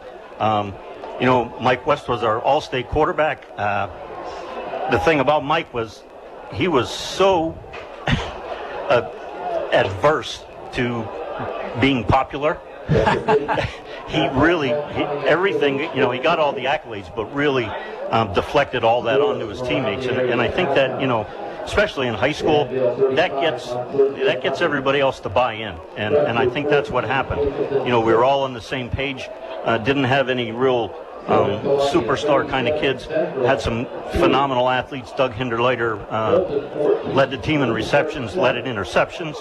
Our offensive line, I don't think we had anybody over probably 215 pounds, but real tough, scrappy kind of kids. They bite your leg off if they had to. So it was just for me, it was just a great time. Junior year, I think we were 6-6, so I don't think there were a lot of expectations coming into that year from the outside. But the guys in the locker room certainly believed that we could win.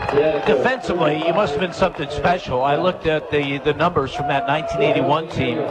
5 shutouts, 4 times giving up only 1 touchdown. Yeah, and it's the same thing. It's a typical Coach Curry-led defense. We were multiple, ran a 52 package, but did a lot off of it. He motivated. Made sure that everybody was doing what they were supposed to do when they were supposed to do it. It was just a thing we all worked really, really well together. When you look back, regrets that there was no state football playoffs at the time? It ended with the Eastern Conference, and it ended with a 13-0 record rather than what may have been a 16-0. Yeah, absolutely. That's the what ifs are always there. I think we ended up we finished ranked 2nd in the state behind Mount Lebanon out in the Pittsburgh area. You can argue 10 ways till Sunday about what would have or should have been, but I would have put us up against anybody. Tell us about the final game, which was the Eastern Conference final. Final game was against Coughlin. Again, we were the underdogs. I think Coughlin was undefeated and just, rolling over everybody. I think final score was 40-0 or 41-0. So I think we proved a couple people wrong that day. And where was the final played? Right here at Chrisman Field, actually. Oh. Yep. Yeah, we're talking about comparisons of great Berwick teams. Of course, I have great memories of all 3 of the teams that we're talking about. And again, it's not limited to 3 teams. The Berwick won 4 state championships, and I guess you could offer arguments for any 4 of those years. 1992 was the special year when they went undefeated and really had only 1 competitive game the whole year. That was the first year of the West Hazelton-Freeland jointure. That turned out to be a 14-6 Berwick win here at Crispin Field. Then the 83 team led by Bo Orlando. That was just a terrific team. I always thought Bo had a terrific career in college and in the pros as well as defensive back. When I saw him in high school, I thought, boy, because a lot of teams were running the option then, I thought he would have been a great option quarterback, I think. Oh, absolutely, absolutely. Had he been 20 or 30 years younger, I'm certain that, he would have been thought of more along the lines of a quarterback instead of a defensive back. Well, those teams that we've discussed here at the half all had signature wins, and this 2022 Berwick team trying to get a signature win, and that was what this would be if they could hang on here tonight. 20-14 they lead. Again, we've talked about this before the game. Berwick has had a lead at halftime in all their games, and yet we're just 3-3 overall coming into this one. So they'll try to keep it going in the second half. They will get the football to start this half, and they'll be moving from our left to our right.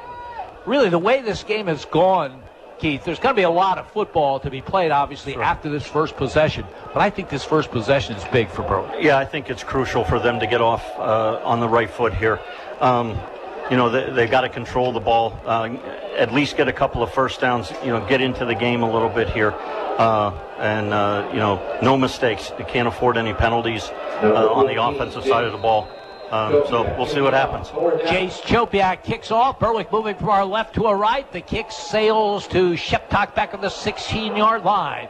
To the 10, to the 15, to the 20, the 25, the 30, the 35, and tripped up by the kicker, Jace Chopiak, near midfield. A terrific return by Sheptock to start this second half. Was easily a touchdown-saving tackle. There was no one else that was going to catch Sheptock on that one. So Berwick will have it to start this second half at their own 46-yard line. And the Bulldogs leading this one by a score of 20-14.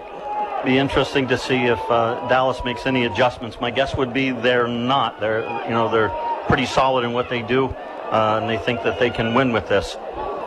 Berwick used a lot of time on that sideline, getting out there with 3 on the play clock and 2 and 1, and just get it off. And it's out of the Wildcat. Dre Wilk gets it, and he's dragged down from behind at the 46-yard line. No gain on the play. So a hurried play. Berwick's had a lot of success with that. Dre Wilk operating out of the Wildcat. That time Dallas was all over it. No gain. Second down and 10. Bulldogs at their 46. Berwick tried to get the numbers with a twin set where they had 2 wingbacks set to the same side of the formation. Probably a little thing that hurt them there was that they ran that into the sideline, so Wilk didn't have a lot of room to operate. Now Matt Lonsinski trots on. He played very, very well in that opening half. Berwick quarterback is under center. Offset eye behind him. Kishbaugh goes in motion.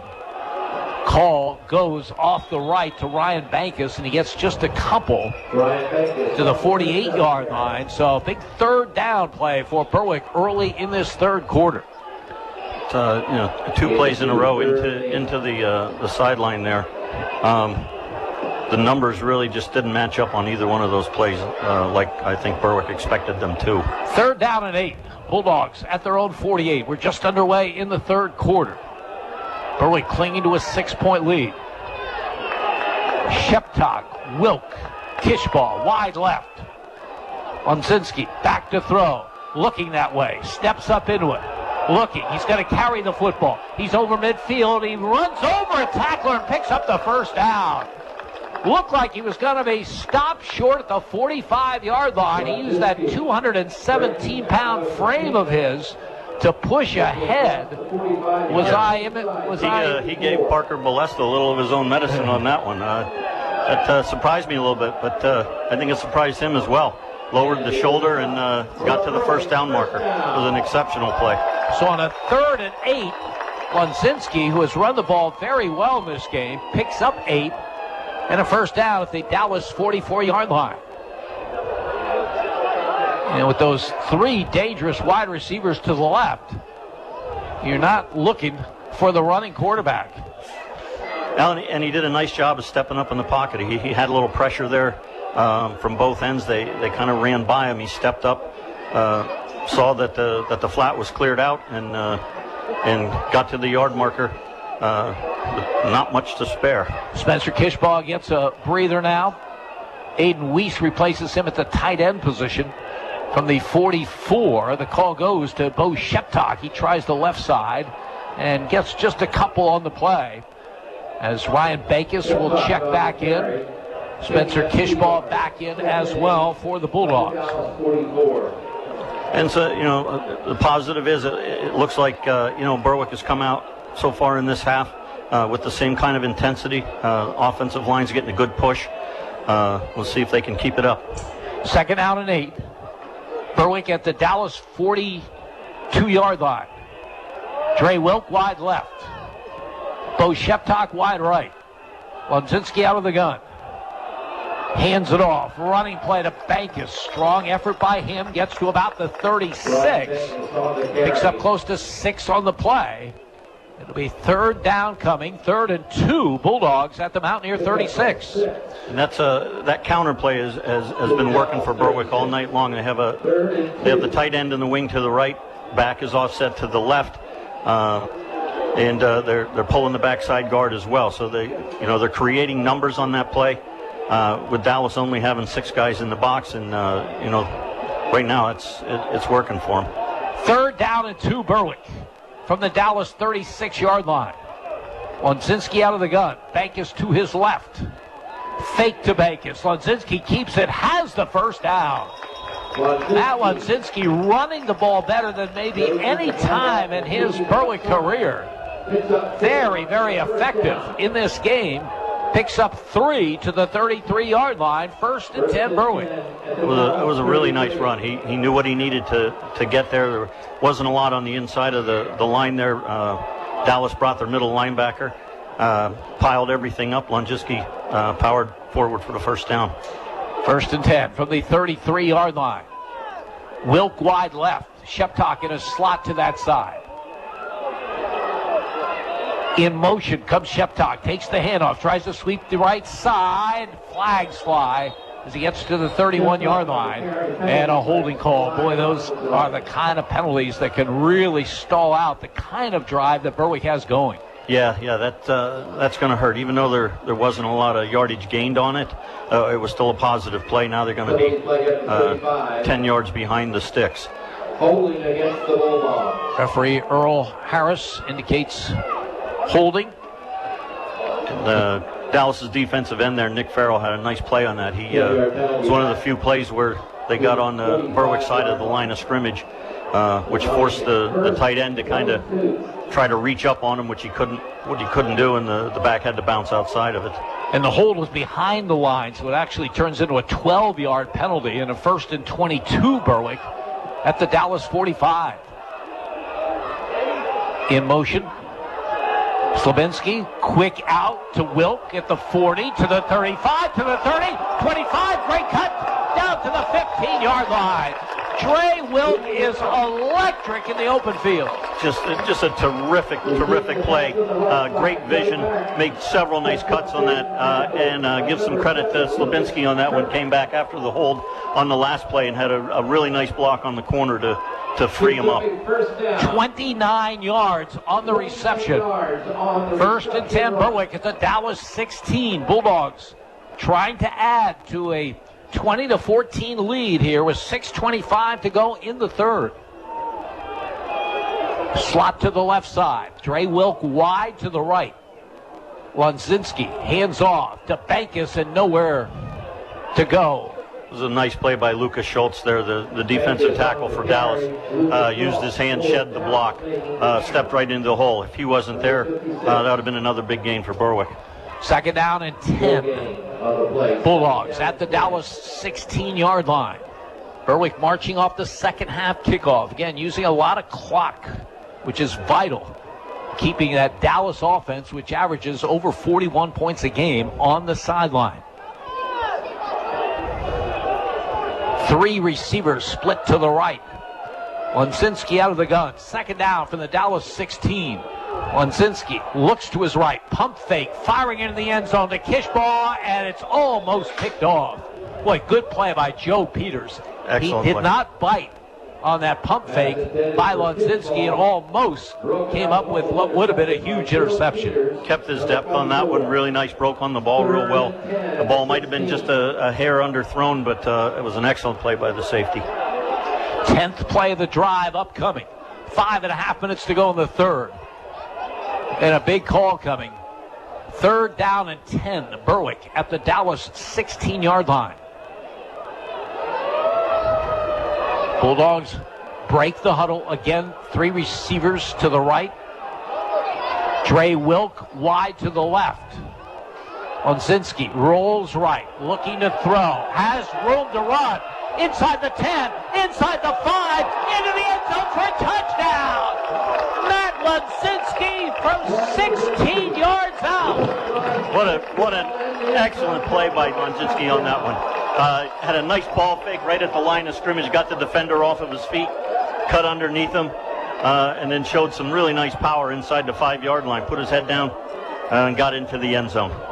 Now, Berwick, remember, had an extra point kick blocked earlier, but they'll try to kick it once again. Wilk will hold. Ethan Lear does the snapping. Snap, and it's a bad snap. And they miss another extra point attempt. Time on the field. 5:22 to go in the 3rd. Berwick 26, Dallas 14. You're listening to Bulldogs football on Pop Radio. Welch's Towing and Repair proudly supports the Berwick Bulldogs and wishes them a successful year. Welch's Towing and Repair has a long tradition of helping. You can call Welch's 24/7 at 759-9737 if you are in need of a tow, jump start, tire change, are locked out, or to request them on scene if you're in an accident. Welch's accepts all major insurance and motor clubs, and they offer all types of preventive maintenance and state inspections for cars, trucks, and motorcycles. Welch's Towing and Repair, South Mercer Street in Berwick, and at their South Center Storage Facility, Columbia Boulevard in Berwick. This is Berwick football coach Mike Bennett. You're listening to Bulldogs football on Pop Radio. Berwick opens the second half like they opened the game with a scoring drive. And they lead Dallas 26-14. Peters kick. Fielded by Lewis on the high hop at the 18-yard line. Looks for some room, nothing there. He'll get over the 25 out to about the 27. So Dallas takes over. And boy, you couldn't have scripted better for Berwick to start the second half. You want to add to your lead, make it a 2-possession lead, and at the same time you want to use a lot of clock. Mission accomplished on both of those. Yeah, I don't know if Berwick would have anticipated it was on the legs of the quarterback as much as that, but yeah, they did exactly what they needed to do to come out in the second half. Established the line of scrimmage, made some big plays. It was a perfect start for Berwick. Parker Ballester, by the way, in that opening half, 17 carries, 88 yards. So even when you think you're doing a good job on him, his numbers are impressive. Yeah. And he is the tailback in the eye, fullback ahead of him from the 27-yard line. Zapatiki off play action, back to throw, looking long and over the head of his intended receiver. Carmine Martz with good coverage on Zach Pacheski. Not quite sure what Dallas sees there. That's the 3rd or 4th time that they've gone to that play. I know they're trying to hit the big one because they see Berwick in a man-to-man on those outsides. But right now Berwick's athletes are matching up pretty well with them. Billy Hansen was in on that coverage as well. 2nd and 10. Mountaineers at their own 27. Ballester, the tailback in the eye. He gets the call and not much doing. Right about the line of scrimmage, maybe a yard of the play. Harrison Snyder among the people getting off the bottom of the pile. They give him one. Really nice job there. To the 28-yard line. Here's a 3rd down and 9. Big call, Dallas. They trail by 12. Under 5 to go in the 3rd. Slot to the right. Zapatiki out of the gun. Then stops, looks to the sideline for a change of play call. 3rd and 9. Zapatiki play action. Back to throw. Looking long again downfield and overshoots his man, Pacheski. Again, Dallas goes for all of it. They come up short. So Berwick not only gets a long time-consuming drive and adds to the lead, but then they force a 3-and-out. This second half has started very well for the Bulldogs. And as good as Dallas's numbers are in the passing game, that's not their game where they get into the 3rd and long situations where they have to pass the ball. Rowan Lawball back to do the punting. Gets the kick away. Nice kick. Very, very high. Wilk lets it go over his head. And then it will roll dead about the Berwick 33-yard line. So now the pressure is really on the Dallas defense. They have not done a good job of stopping Berwick on the night. The Bulldogs have punted only once. Berwick's lead is 12, 26-14, 4:18 remaining in the third. More so now than ever, it's the running game. Berwick's been doing a good job of getting those, the simple runs, the 3, the 4, the 5 yarders, and that's what makes for those long drives. If they can keep that up, their chances have increased dramatically. Bulldogs moving from our left to our right. They have it at their own 33-yard line. Wide receiver to either side. Lonzinski gives the ball off the right side. Wilk, and Wilk, good second effort, gets out near the 40-yard line. Boy, he is so good and so versatile. You can put him in the Wildcat. You can put him at wide receiver. You can put him at play he just ran where he picked up 7 when it looked like nothing, 2nd and 3. He's just got such great vision, and you can see him setting things up as he's running. He kind of knows what he's going to do 2 steps before he does it. 2nd down and 3. Berwick at their own 40-yard line. Slot to the left. Wilk is wide to the right. Matt Lonzinski out of the pistol. Dallas showing blitz. The call goes to Bankus off the right side. Bankus very close to the first down yardage. And, you can kind of see with this formation, and I think this is the formation that gives Dallas a lot of problems. You're forcing them to take some chances which they don't normally, or certainly this year haven't had to do, where they're bringing, linebackers up to the line of scrimmage, or bringing one of their outside linebackers closer to the line of scrimmage to help out with those runs. We're going to go under 3 minutes to go in a fast-moving third quarter before this snap by Liam Carroll. Berwick, 1st and 10 at their own 44. Call goes to Bankus, hit behind the line, and this time he will not get to the line of scrimmage. It's a nice play there. Looked like number 58, Dan Sobolski. And again, now that changes some of the blocking rules for the Berwick offensive line too. That Dallas is bringing that 5th man up to the line of scrimmage. So now it's up to Berwick to readjust at least their blocking scheme on those. They did give him to the line of scrimmage, and that's it. So it's 2nd down and 10. Bulldogs from their 44. Slot to the left, slot to the right. Lonzinski out of the gun, has the snap, pump fake.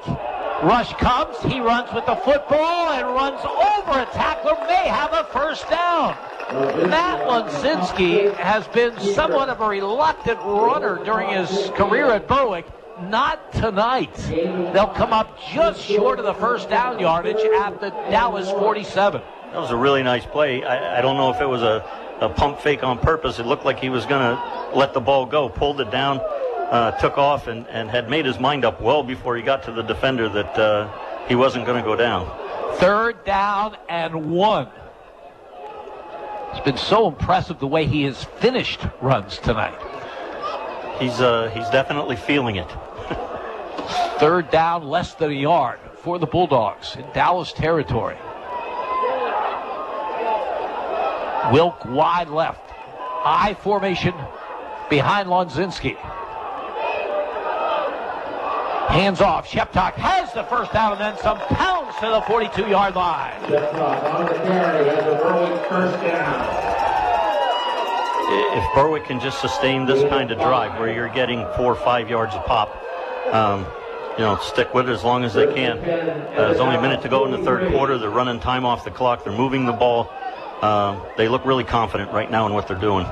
Dallas is powerful. They can score a lot of points, but boy, a 3-possession lead would be massive as we wind down here in the third. 45 seconds to go in the period. Berwick, first down at the Dallas 43-yard line.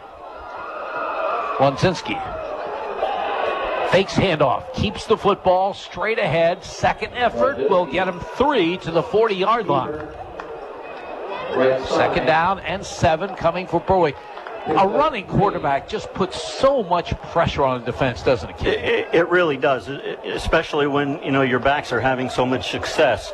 You have to cheat that extra half a step, and that's all it takes sometimes. To move that linebacker one gap over to where you're running is the difference between, stop at the line of scrimmage and a 4 and 5 yard gain. 3 quarters in the books here at Crispin Field. Upset alert. Berwick leading unbeaten Dallas 26-14. You're listening to Bulldogs football on Pop Radio.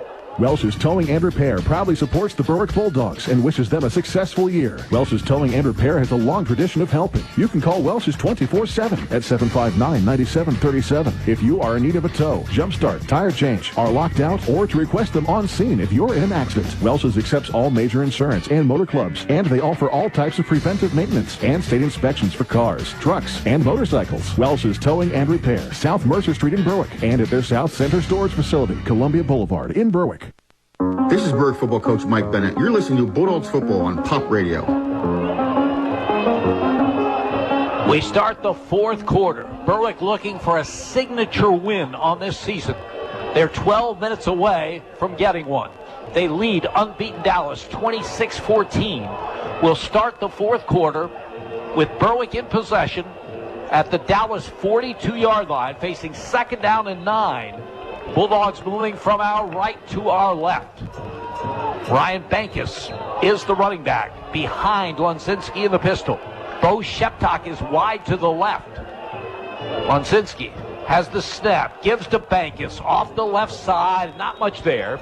Gets about 2 to the 40-yard line. So 3rd down call coming.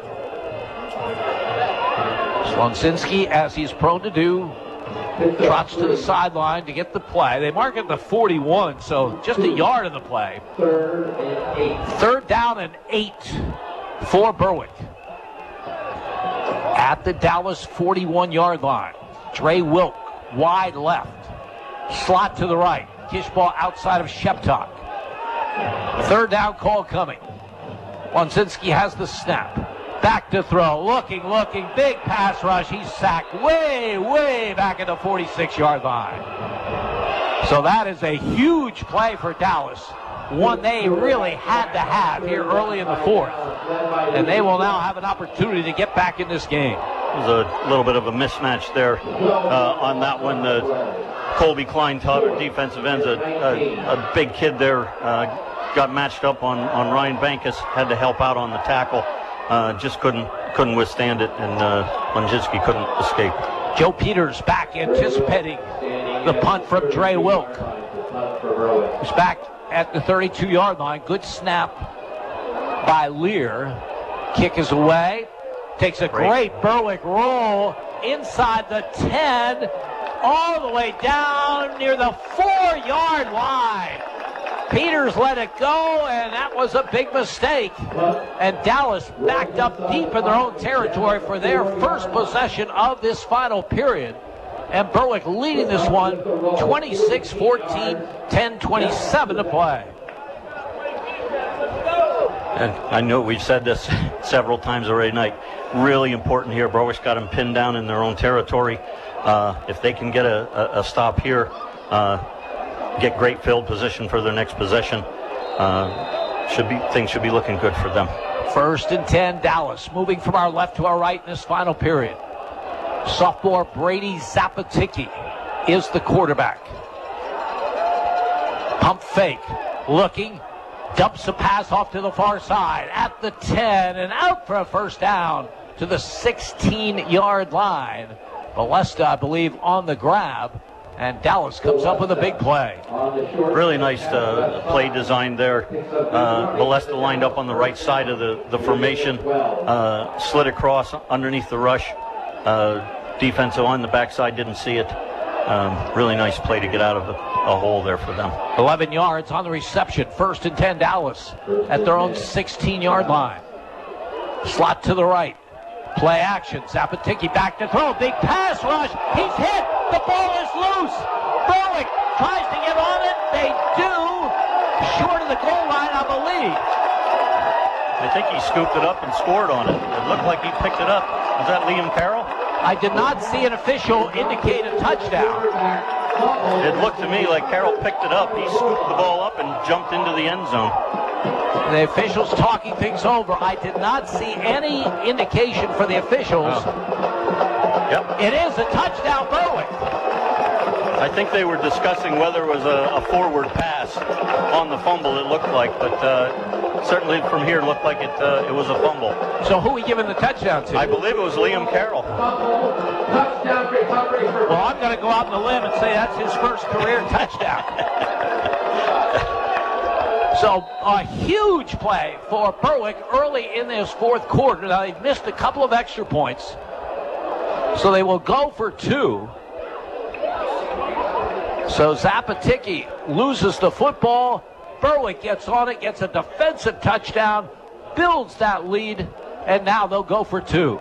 Fumble recovery by defensive tackle Liam Carroll for the Berwick score. Lonzinski fakes handoff, back to throw, fires the end zone, just threw it away. There was no one there. Good coverage by Dallas. There's a timeout on the field. 10-12 remaining in the game. Berwick 32, Dallas 14. You're listening to Bulldogs football on Pop Radio. If you haven't been to name brand liquidations in the Berwick Plaza Shopping Center, you're missing out on great values. At name brand liquidations, you'll save money from 50 to 90% on everything imaginable. From furniture to food to bedding, you name it. Name brand liquidations not only sells a huge variety of merchandise, they feature name brands just like their name says, at low prices. When you're in the market for anything, shop at the store that has everything. Name brand liquidations. Wishing the Berwick Bulldogs a great season. This is Berwick football coach Mike Bennett. You're listening to Bulldogs football on Pop Radio. Berwick's offense has had a terrific night, but it was the defense that got the last 6. Liam Carroll with the fumble recovery, 32-14 Bulldogs. Peters with a beautiful kick. It will go into the end zone to sail over the head of the deep man. So Dallas will put it in play at their own 20-yard line. A lot of work to do for them. Again, 20 points was the most that Dallas had given up in any game this season prior to this one. Berwick has 32 on the board, and we still have 10-12 to play. It's another important series for Berwick. They can't, just assume that Dallas is down by a few scores and they're going to lay down, because they certainly aren't. They have big play capability. Real important that they just keep the ball in front of them right now, and good short tackling. 1st and 10 from the 20-yard line. See if Dallas does not go to Ballester with the score being what it is. They dump a pass out to him, and Billy Hansen makes a terrific play, bringing him down the 19-yard line. Hansen from his corner position, a terrific tackle. Excellent play by Hansen on that one. Wide receiver tried to turn him out. He didn't square up on the receiver, dipped his shoulder, got through that, and made a real aggressive move to the ball. Excellent tackle. 2nd down and 11. Dallas back at their 19-yard line. Slot to the left side. Zapatiki out of the gun. Play action, back to throw. Looking, has a man over the middle. 1st down at the 35 and up to the 37-yard line. The sophomore on target to Joe Peters. They pick up 18 yards and a 1st down. Really nice play design on that one. They cleared out with 3 and brought one guy underneath. 1st down. And now quickly they go to the air again. The pass goes to Nick Farrell, and he's knocked out of bounds at the 45-yard line. 8 yards on the pickup. 2nd down and 2. Berwick just has to, stay under control. Things get real fast-paced now. Dallas is trying to speed it up a little bit. You just kind of keep your head about you. Everybody communicates, makes your right calls, does what you're supposed to do. Slot to the left side. Zapatiki out of the gun. Back to throw. Has time. Looking long for Peters. One-on-one with Hansen. Peters caught it, but out of bounds. Hansen doing a nice job. There was no room on that sideline for Peters to come up with it. So it'll be 2nd and 10 Dallas at their 45. 9:18 remaining in the game. Berwick leading 32-14. Nice coverage there by Hansen. He used the sideline to his advantage.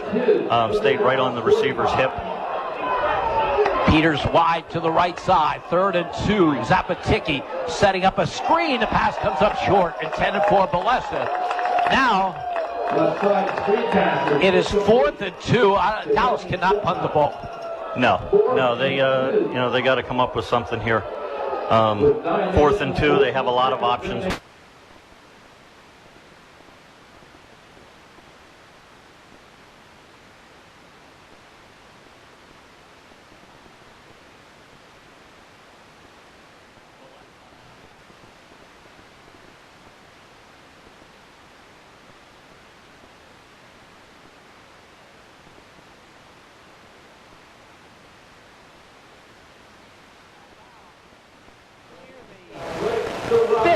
Yard line. Parker Ballester with a terrific play. It was desperation time for Dallas, so why not go to your star? That was a really nice play. Great vision again. That play looked like it was supposed to go to the left. Ballester saw there was nothing there. Cut it back to the right side. Really nice tackle. 40 yards on the carry.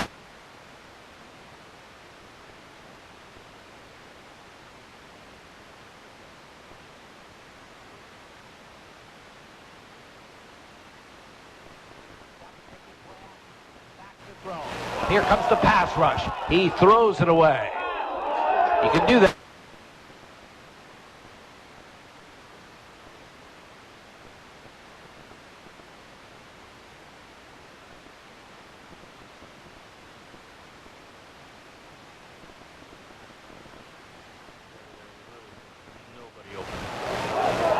Dallas needs.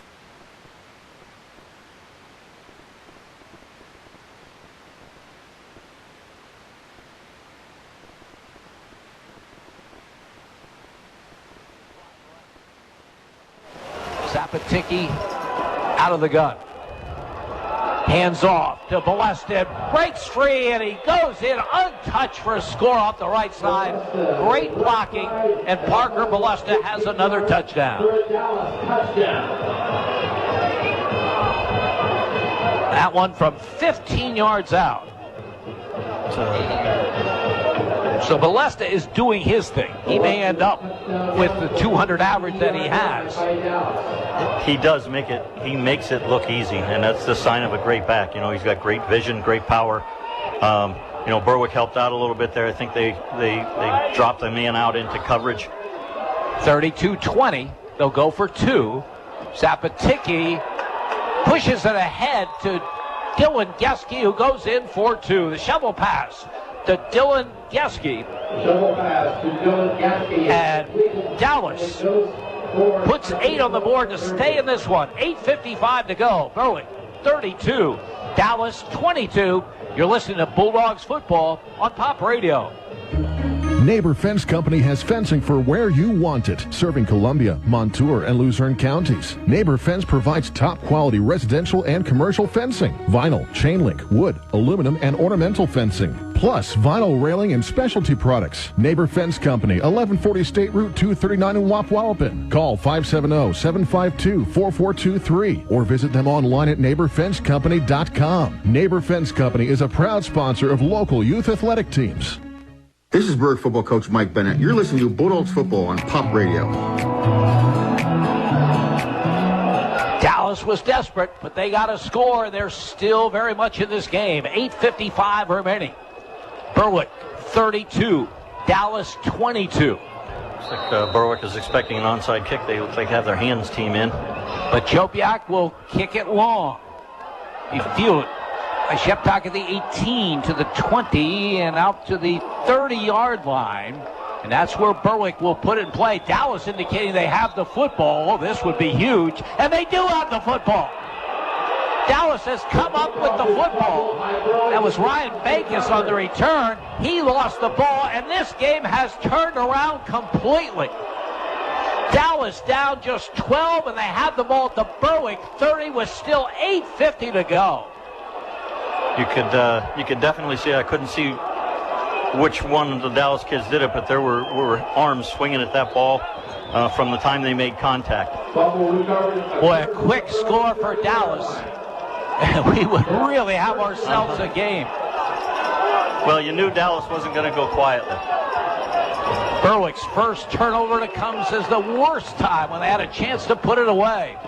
Instead, Dallas down 12 with the ball at the Bulldog 30. Berwick showing blitz. Zapatiki back to throw. He's going to be sacked. Back at the 39-yard line. Liam Carroll comes through for the Bulldogs. A loss of 8 back to the 38. It's a really aggressive call by Berwick on that one. It was a really nice call. I don't think Dallas inspected a blitz on first down from there. That freed up Carroll for a clear shot at the quarterback. Second down and 18. Dallas at the Berwick 38-yard line. 3 receivers to the left. Zapatiki back to throw. Big pass rush. He has to throw it away again. And again, Berwick all over. That was Jimmy DeAndrea that time. And now it is a 3rd and 18 at the 38. Berwick getting pressure on the quarterback at the best possible time. And again, Berwick, looks like they decided on this one that they were going to come after him a little bit, change things up, and it certainly worked on those first 2 plays. Berwick gets an extra defensive back in there. Ethan Lear on his 3rd and 18. As we have a loss of down. The call was what, Keith? It looked like they called a grounding on the quarterback. That he got rid of the ball on the sack, but he didn't throw it to anybody, so it's a grounding play and a loss of down. Well, that's huge, and that was not a case of him being outside the tackle box. No, he certainly wasn't. He was straight back. This will take it all the way back to the Dallas 43-yard line. Loss of down, so it's 3rd down and 37 for Dallas back at their 43. Zapatiki has the snap, back to throw, big pass rush, steps up into it, hit as he throws, at the sideline, knocked down by Billy Hansen, incomplete. 4th and 37. Now there's 8:05 to go. I don't think Dallas can go for it here. No, not 4th and some kind of manageable from Berwick's side of the field maybe, but no, with 8 minutes to go, down by 10. I think a punt's the right call here. Yeah, you got to rely on your defense now. Still 8:05 to go. You have all your timeouts left. Rowan Lawball will punt. He's back at the Dallas 28-yard line. Really important that he at least catches this punt. Fair catch it if you have to, but catch the punt. There's the kick high. It takes a good Berwick bounce. Again, there are Bulldogs all the way around it, almost touching them, but a very short punt. Berwick will take over in good field position. I remember years ago going to a Berwick practice when the secondary coach, Keith Seeley, was giving pointers to the punt returners, and I remember him distinctly saying there are 3 priorities. Catch the ball, and catch the ball. Well, it didn't go long enough for Dre Wilk to catch the ball, but he was smart enough to stay away from it. And Berwick at their own 39-yard line, 7:55 to go, and the Bulldogs leading Dallas 32-22. Wide receiver to either side. The call goes to Dre Wilk, trying to get outside left. He will pick up a couple to the 41, and he wisely stays inbounds. It was a really nice play by Wilk on that one. Could have easily bounced it outside, stepped out of bounds, stopped, tried to cut it back up inside, keeps the clock running. Keith, is it too early to start milking the play clock on each snap? Oh, no, not, for Berwick at this point, they should be snapping the ball, with less than 5 seconds on the time clock. I don't know if they want to bring it right down to 0, but, the hard part about doing that is it kind of ruins the timing with your offensive linemen. So that can kind of backfire on a little bit, but it looks like they're in good shape here. 2nd and 8 at the 41. Fake to bank as Lunzinski keeps it and gets out to the 46-yard line. Picks up 5 on the play as we go under 7 minutes remaining in the game. And that's another play, with the success that Bankus has had running the counter off of that. Lunzinski's done a really nice job of of keeping that on occasion and getting upfield. 3rd down and 3, Berwick at their own 46-yard line. Bulldogs try to pull off an upset here tonight, leading unbeaten Dallas 32-22. Love to convert here. 3 receivers to the right.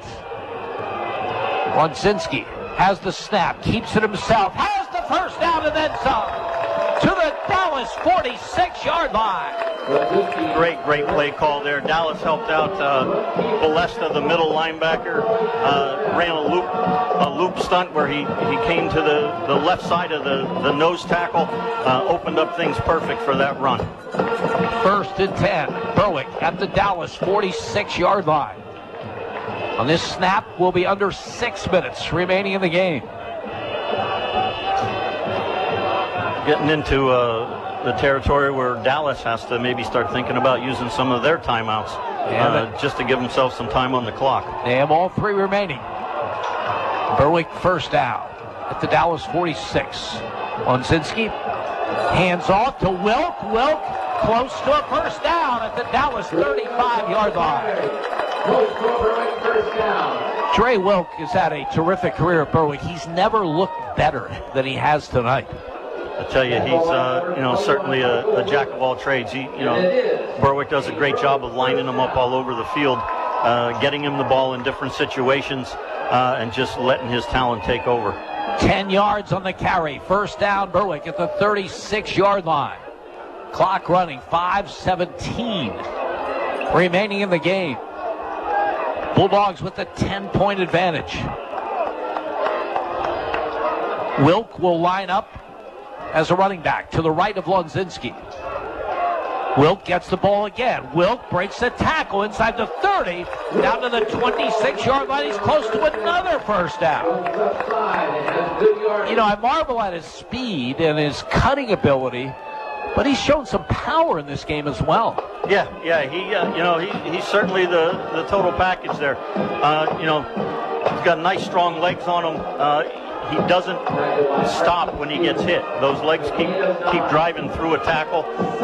Normally gives him an extra 2 or 3 yards on every play. 2nd and 1, Berwick at the Dallas 27-yard line. Again, Wilk is the running back.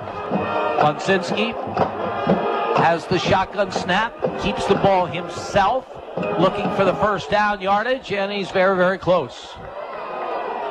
Matt Lonzinski, as a runner, has emerged in this game big time. He did not get the 1st down there. It is 3rd down and 1 at the 27, and Dallas will use one of their timeouts. 3:57 to go. Berwick leads 32-22. You're listening to Bulldogs football on Pop Radio. Neighbor Fence Company has fencing for where you want it, serving Columbia, Montour, and Luzerne counties. Neighbor Fence provides top-quality residential and commercial fencing, vinyl, chain link, wood, aluminum, and ornamental fencing, plus vinyl railing and specialty products. Neighbor Fence Company, 1140 State Route 239 in Wapwallopen. Call 570-752-4423 or visit them online at neighborfencecompany.com. Neighbor Fence Company is a proud sponsor of local youth athletic teams. This is Berwick football coach Mike Bennett. You're listening to Bulldogs football on Pop Radio. Jim Noah along with Keith Seeley from Crispin Field in Berwick, home to Bulldogs football since 1929. Bulldogs looking for a signature win for this 2022 season. They are 3 minutes and 57 seconds away from getting that signature win. They lead unbeaten Dallas 32-22. Following the Dallas timeout, Berwick 3rd down, less than a yard. At the Dallas 27, quarterback keeper by Lonzinski has the 1st down. Really nice surge there by the interior line of the Bulldogs. That was as easy a quarterback sneak as you're going to get. Lonzinski's helmet came off. I don't know if that means he has to come out for a play. It does. Looks like it. And Ethan Lear will replace him. The ball at the 25-yard line. Clock running, 3:48 to go. Berwick just needs to keep a hold of the football, and they will have a huge victory. Lear under center. I formation. Call goes to Sheptock. Tries to sweep outside left. Gets only to the 25-yard line. That's the line of scrimmage. Dallas will use another timeout. They have one remaining. We'll keep it here. 3:24 to go. Berwick leading 32-22. Keith, we need to say some names here. Harrison Snyder, Bruce Hartman, Liam Carroll, Jack Andrews, Chase Shuckers. The front five for Berwick, they've been terrific tonight. And J.J. Leonard as well, freshman's been in there a lot on that offensive line. But yeah, they have, from the first snap through this last snap, there haven't been a lot of plays where you've seen Dallas, into the Berwick backfield, and that's a tribute to these kids, because a lot of them are playing both ways. To be banging heads out there for 2 hours like these guys have, to still have what they have left in the tank, is a real tribute to those kids. Second down, Berwick at the Dallas 25-yard line. Mountaineers, one timeout remaining. Lonzinski has the snap, gives the ball to Wilk off the left side, 20, 15, 10, 5, he goes in for a touchdown! An exclamation mark on the biggest win from Berwick this season.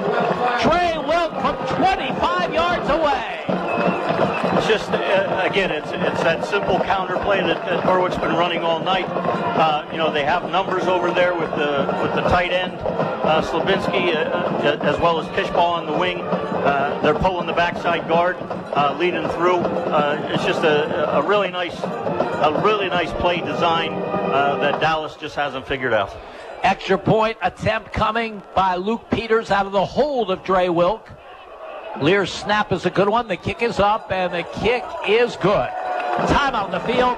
3:18 remaining. Berwick 39, Dallas 22. You're listening to Berwick football on Pop Radio. Welsh's Towing and Repair proudly supports the Berwick Bulldogs and wishes them a successful year. Welsh's Towing and Repair has a long tradition of helping. You can call Welsh's 24/7 at 759-9737 if you are in need of a tow, jumpstart, tire change, are locked out, or to request them on scene if you're in an accident. Welsh's accepts all major insurance and motor clubs, and they offer all types of preventive maintenance and state inspections for cars, trucks, and motorcycles. Welsh's Towing and Repair, South Mercer Street in Berwick, and at their South Center Storage Facility, Columbia Boulevard in Berwick. This is Berwick football coach Mike Bennett. You're listening to Bulldogs football on Pop Radio. Alex Hacker, who's played so well for Berwick from his defensive end position, out with an injury, on the sideline in a wheelchair, getting lots of congratulations and hugs from his Berwick teammates as they begin celebration of their biggest win of the season. As Peters with a good kick back to the 6-yard line. Returned by Lewis to the 25 and hit hard. Really nice. DeAndrea. At about the 31-yard line. So that's where Dallas will put it in play. And you look at this win, Keith, and there is nothing fluky about it all. I mean, Berwick was just the better team tonight from start to finish. They really were. They stuck with a game plan. I think that worked really well for them. They spread Dallas's defense out a little bit. Hit some big plays, but for the most part controlled the line of scrimmage, and with that the ball for pretty much the entire game. 1st and 10 for Dallas. Mountaineers at their 32-yard line. Slot to the right. Wide left. Zapatiki off play action. Back to throw. Big pass rush. He will be sacked back at the 20-yard line. Berwick teeing off with that lead. Liam Carroll has been terrific tonight. Yep. Liam, Harrison, Snyder. This is the kind of time of the game when defensive linemen kind of don't have to worry so much about the big kid running the ball inside the tackles. They can tee off a little bit and get to the quarterback. Clock running, 2:38 remaining. Berwick about to beat an undefeated team and face another undefeated team next week when they travel to Danville. First time they will have played the Ironmen since the 1970s. Zapatiki has the snap, pump fake. Here comes the rush. He rolls right. He fires to the sideline, in and out of the hands of Joe Peters at the 31-yard line. And I think Berwick's rush is now starting to get to Zapaticki a little bit. His feet were kind of happy on that one. I think he had time. He could have stayed in the pocket, but chose to roll out. Certainly affected the throw. 3rd down and 18. Dallas back at their 24-yard line. Slot to the left, wide receiver right. Zapaticki hands the ball off to Ballester, not going very far, just to the 26-yard line. So we'll see if Dallas goes for it here with under 2 minutes to play. No, they're gonna punt it away. Never thought I would say in this game that it was nice to see him hand the ball off on that one, but yes. Ballester will still come away with good numbers, but Berwick, I thought, did a decent job on him, which shows just how good he is. As Lawbaugh back to punt. Rowan Lawbaugh, high snap, gets the kick away. Line drive kick will roll out of bounds over midfield, and Berwick will get it for one more time with 1:26 to go. At their 48-yard line. In good field position. This game started with Berwick's first possession, a 10-play, 72-yard drive. We're going to call that our Independence 4 drive of the game because it really set the stage for what was to follow. It really did, and I think as much as anything, you gave the kids some confidence. They knew that their game plan was going to work as long as they stuck with it, and they dominated the whole game. So the Bulldogs will get in that. Former Bloomsburg University coach Danny Hale used to tell me that's his favorite formation, the victory formation, as Lonzinski takes a knee, and that clock will wind down. Stay with us. We'll have Jake Klein bring us updated on the high school football scoreboard following this one. But the scoreboard here at Crispin Field shows Berwick leading Dallas 39-22. Again, a Dallas team that had not given up more than 20 points in any one game. And the Bulldogs putting 39 on the board. Their offense looked as good as it has all season long. Lonzinski takes the snap. 40 seconds should be showing on the clock. That should do it. What a victory, and what a turnaround this is in a season. Yeah, it certainly is. It's, really happy for the kids, also happy for Coach Bennett and the rest of the staff, to come out here and put on a show. Berwick did it through the air, they did it on the ground. Defensively, they made some big plays, scored a touchdown. I don't know if there's much more you could ask from a group of kids than what they gave them tonight. 39-22 is the Berwick victory. We'll wrap it up from Crispin Field and take a look at scores with Jay Klein. When we return, you're listening to Berwick Football and Pop Radio. The Mayo Funeral Homes, located at 110 Chestnut Street in Berwick and 77 Main Street in Chickashinny, are proud sponsors of Berwick Bulldog football. The Mayo Funeral Homes, serving all faiths, makes it easier for those you love with pre-arranged funeral counseling, insurance, and pre-financed funerals. Mayo Funeral Homes also offers expert guidance in both traditional and cremation services. Mayo Funeral Homes, perfection in every detail. Northeast Pennsylvania, it's your home. And no matter what stage of life you find yourself in, what you rely on most is security. When that house becomes a home, the moment you get that new car, when your dreams become a reality, it's times like this when you have to look to the experts for advice and financial peace of mind. They're there with innovative products and services to help you with your financial future every step of the way. Together, they will help dreams and goals become reality. They are more than a bank. They're your neighbor. They are First Keystone Community Bank, member FDIC, and equal housing lender. the home of the Berwick Bulldogs. This is WHLM AM, W282CO Bloomsburg, W234BH West Hazelton, W242CY Berwick, and W288CF Danville. Pop Radio, a Seven Mountains Media radio station.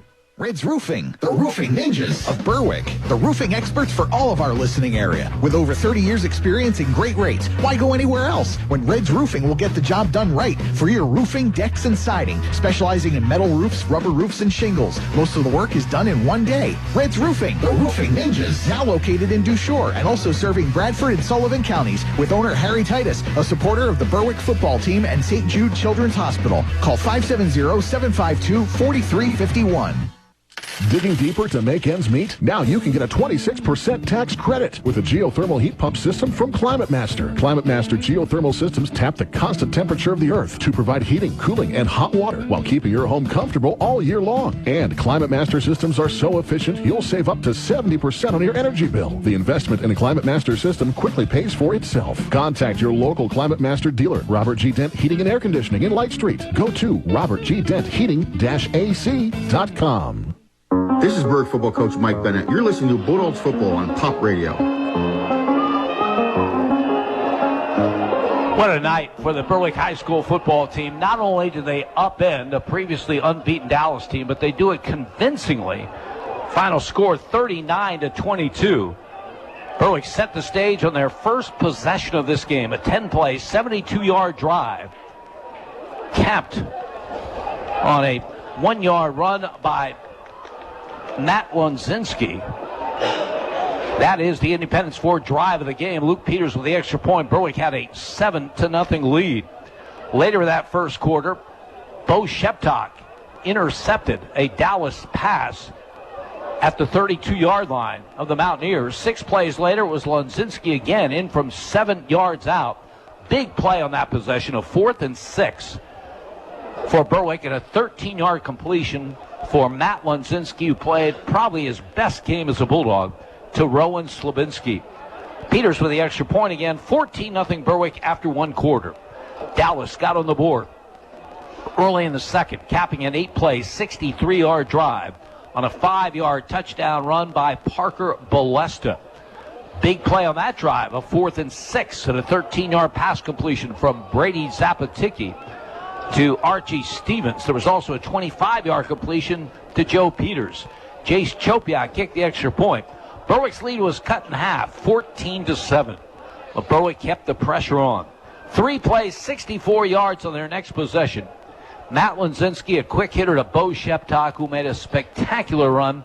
Started on this side of the field, ended up on the far side of the field, 51 yards altogether. Extra point was blocked. Berwick's lead was 20-7. But Dallas came back, and with 2:40 to go in the half, they completed a 6-play, 53-yard drive on a 4-yard touchdown run by Parker Ballester. Jace Chopiak kicked the extra point. Berwick's lead was cut to 20-14. Bulldogs moved it again late in the half, all the way to the Dallas 25-yard line, but a 4th and 5 pass went incomplete with just 38 seconds to go in the half. So Berwick led at the half 20-14, but in the 6 games this season prior to this one tonight, Berwick led at the half, and they lost 3 of those games. But they showed quickly that was not going to happen tonight, as they took it 10 plays, 54 yards. Matt Lonzinski in from 16 yards out on the run for the score. Was also a 29-yard pass completion to Dre Wilk. Again, a bad snap. They weren't able to get the extra point. But that was the only scoring in the third quarter, and Berwick led 26-14. Then a punt by Dre Wilk dropped Dallas deep into their own territory, and Zapaticki's fumble was recovered by Liam Carroll for a touchdown. Pass for the 2-point conversion failed, but Berwick led 32-14, 10-12 to go in the game. Dallas did not go down easily. 8 plays, 80 yards. Parker Ballester in from 15 yards out. He had the longest play of the drive, a 40-yard run. A shuffle pass from Zapaticki to Dylan Geske brought Dallas within 10, 32-22. And then Berwick fumbled on the ensuing kickoff, and Dallas recovered. So there was still plenty of time maybe the turning point of the game in here. Berwick started to put the pressure on Zapatiki, got a couple of sacks and a penalty. Dallas had to give it up. They did not threaten again. Berwick got one more score, 9 plays, 61-yard drive, 25-yard run by Dre Wilk. Peters with the extra point. That came with 3:18 to go. Makes our final score Berwick 39, Dallas 22. For an update on other scores, let's go back to the studios of Pop Radio and Jake Klein. We got several final scores to bring your way tonight. Danville beats Montoursville 42-0. It was Crestwood over Hazleton area 35-14. Southern Columbia over Central Columbia 37-8. Milton 21, Bloomsburg 13. Williamsport 38, Wyoming Valley West 7. Valley View 41, Scranton 7. Mount Cornwall 46, Hughesville 20. Jersey Shore 62, Shamokin 0. Mifflinburg over Shikellamy 33-0. Pittston area 48, Lake Lehman 13. Nanacoke 42, Tuncannon 7. And Holy Redeemer, well, they're still in the third quarter. They are actually Wyoming area is beating them 56-18. For sports or Pop Radio Sports, I'm Jake Klein. Okay, thank you very much, Jake. Right here is Berwick winning over Dallas rather handily. By the way, Parker Ballester ended the night with 21 carries, 147 yards, and 2 touchdowns. That's probably his low for the season. That tells you just how good he is. But Keithan, a tremendous win, and the kind that can turn a season around. Oh, absolutely. And that's kind of where you got to be with this. And I hope Coach Bennett tells them that when he gets them back in the locker room. Celebrate this tonight. Be happy, but we got another good team next week, and we got to come back out and do it all over again. Great working with you tonight. We'll do it again in a couple of weeks. All righty, thank you. Keith Seeley filling in for Andy Ulickney, doing a great job here tonight as Berwick gets that signature win. Dallas falls to 6-1 in the season. They'll be home against Wallenpaupack next Friday. For Berwick, they go to 4-3. They'll be on the road at Danville against the unbeaten Ironmen next Friday at 7 o'clock. We hope you'll join us for the broadcast. It starts as usual with the Coach Bennett Show at 6:30. At final again tonight, Berwick 39 and Dallas 22. For Keith Seeley and our producer Jake Klein, this is Jim Doyle reminding you heard it live on Pop Radio. You've been listening to Berwick Bulldog Football on Pop Radio. Brought to you by First Columbia Bank and Trust. With you every step of the way. Welsh's Towing and Repair, towing, recovery, and lockout services. Axis Gymnastics Academy in Bloomsburg. Independence Ford, Route 11 in Bloomsburg. S.J. Kowalski Heating and Cooling, the way the earth intended. First Keystone Community Bank. Yesterday's traditions, tomorrow's visions. Mason's Monogram Service for all your Bulldog merchandise. Robert G. Dent Heating and Air Conditioning in Light Street. Red's Roofing, the Roofing Ninjas in Berwick. Lehigh Valley Health Network, the region's leader in orthopedic and sports medicine. The Mayo Funeral Homes in Berwick and Chickasha. And by Wagner's Trophies and Engravables. Main Street in Bloomsburg.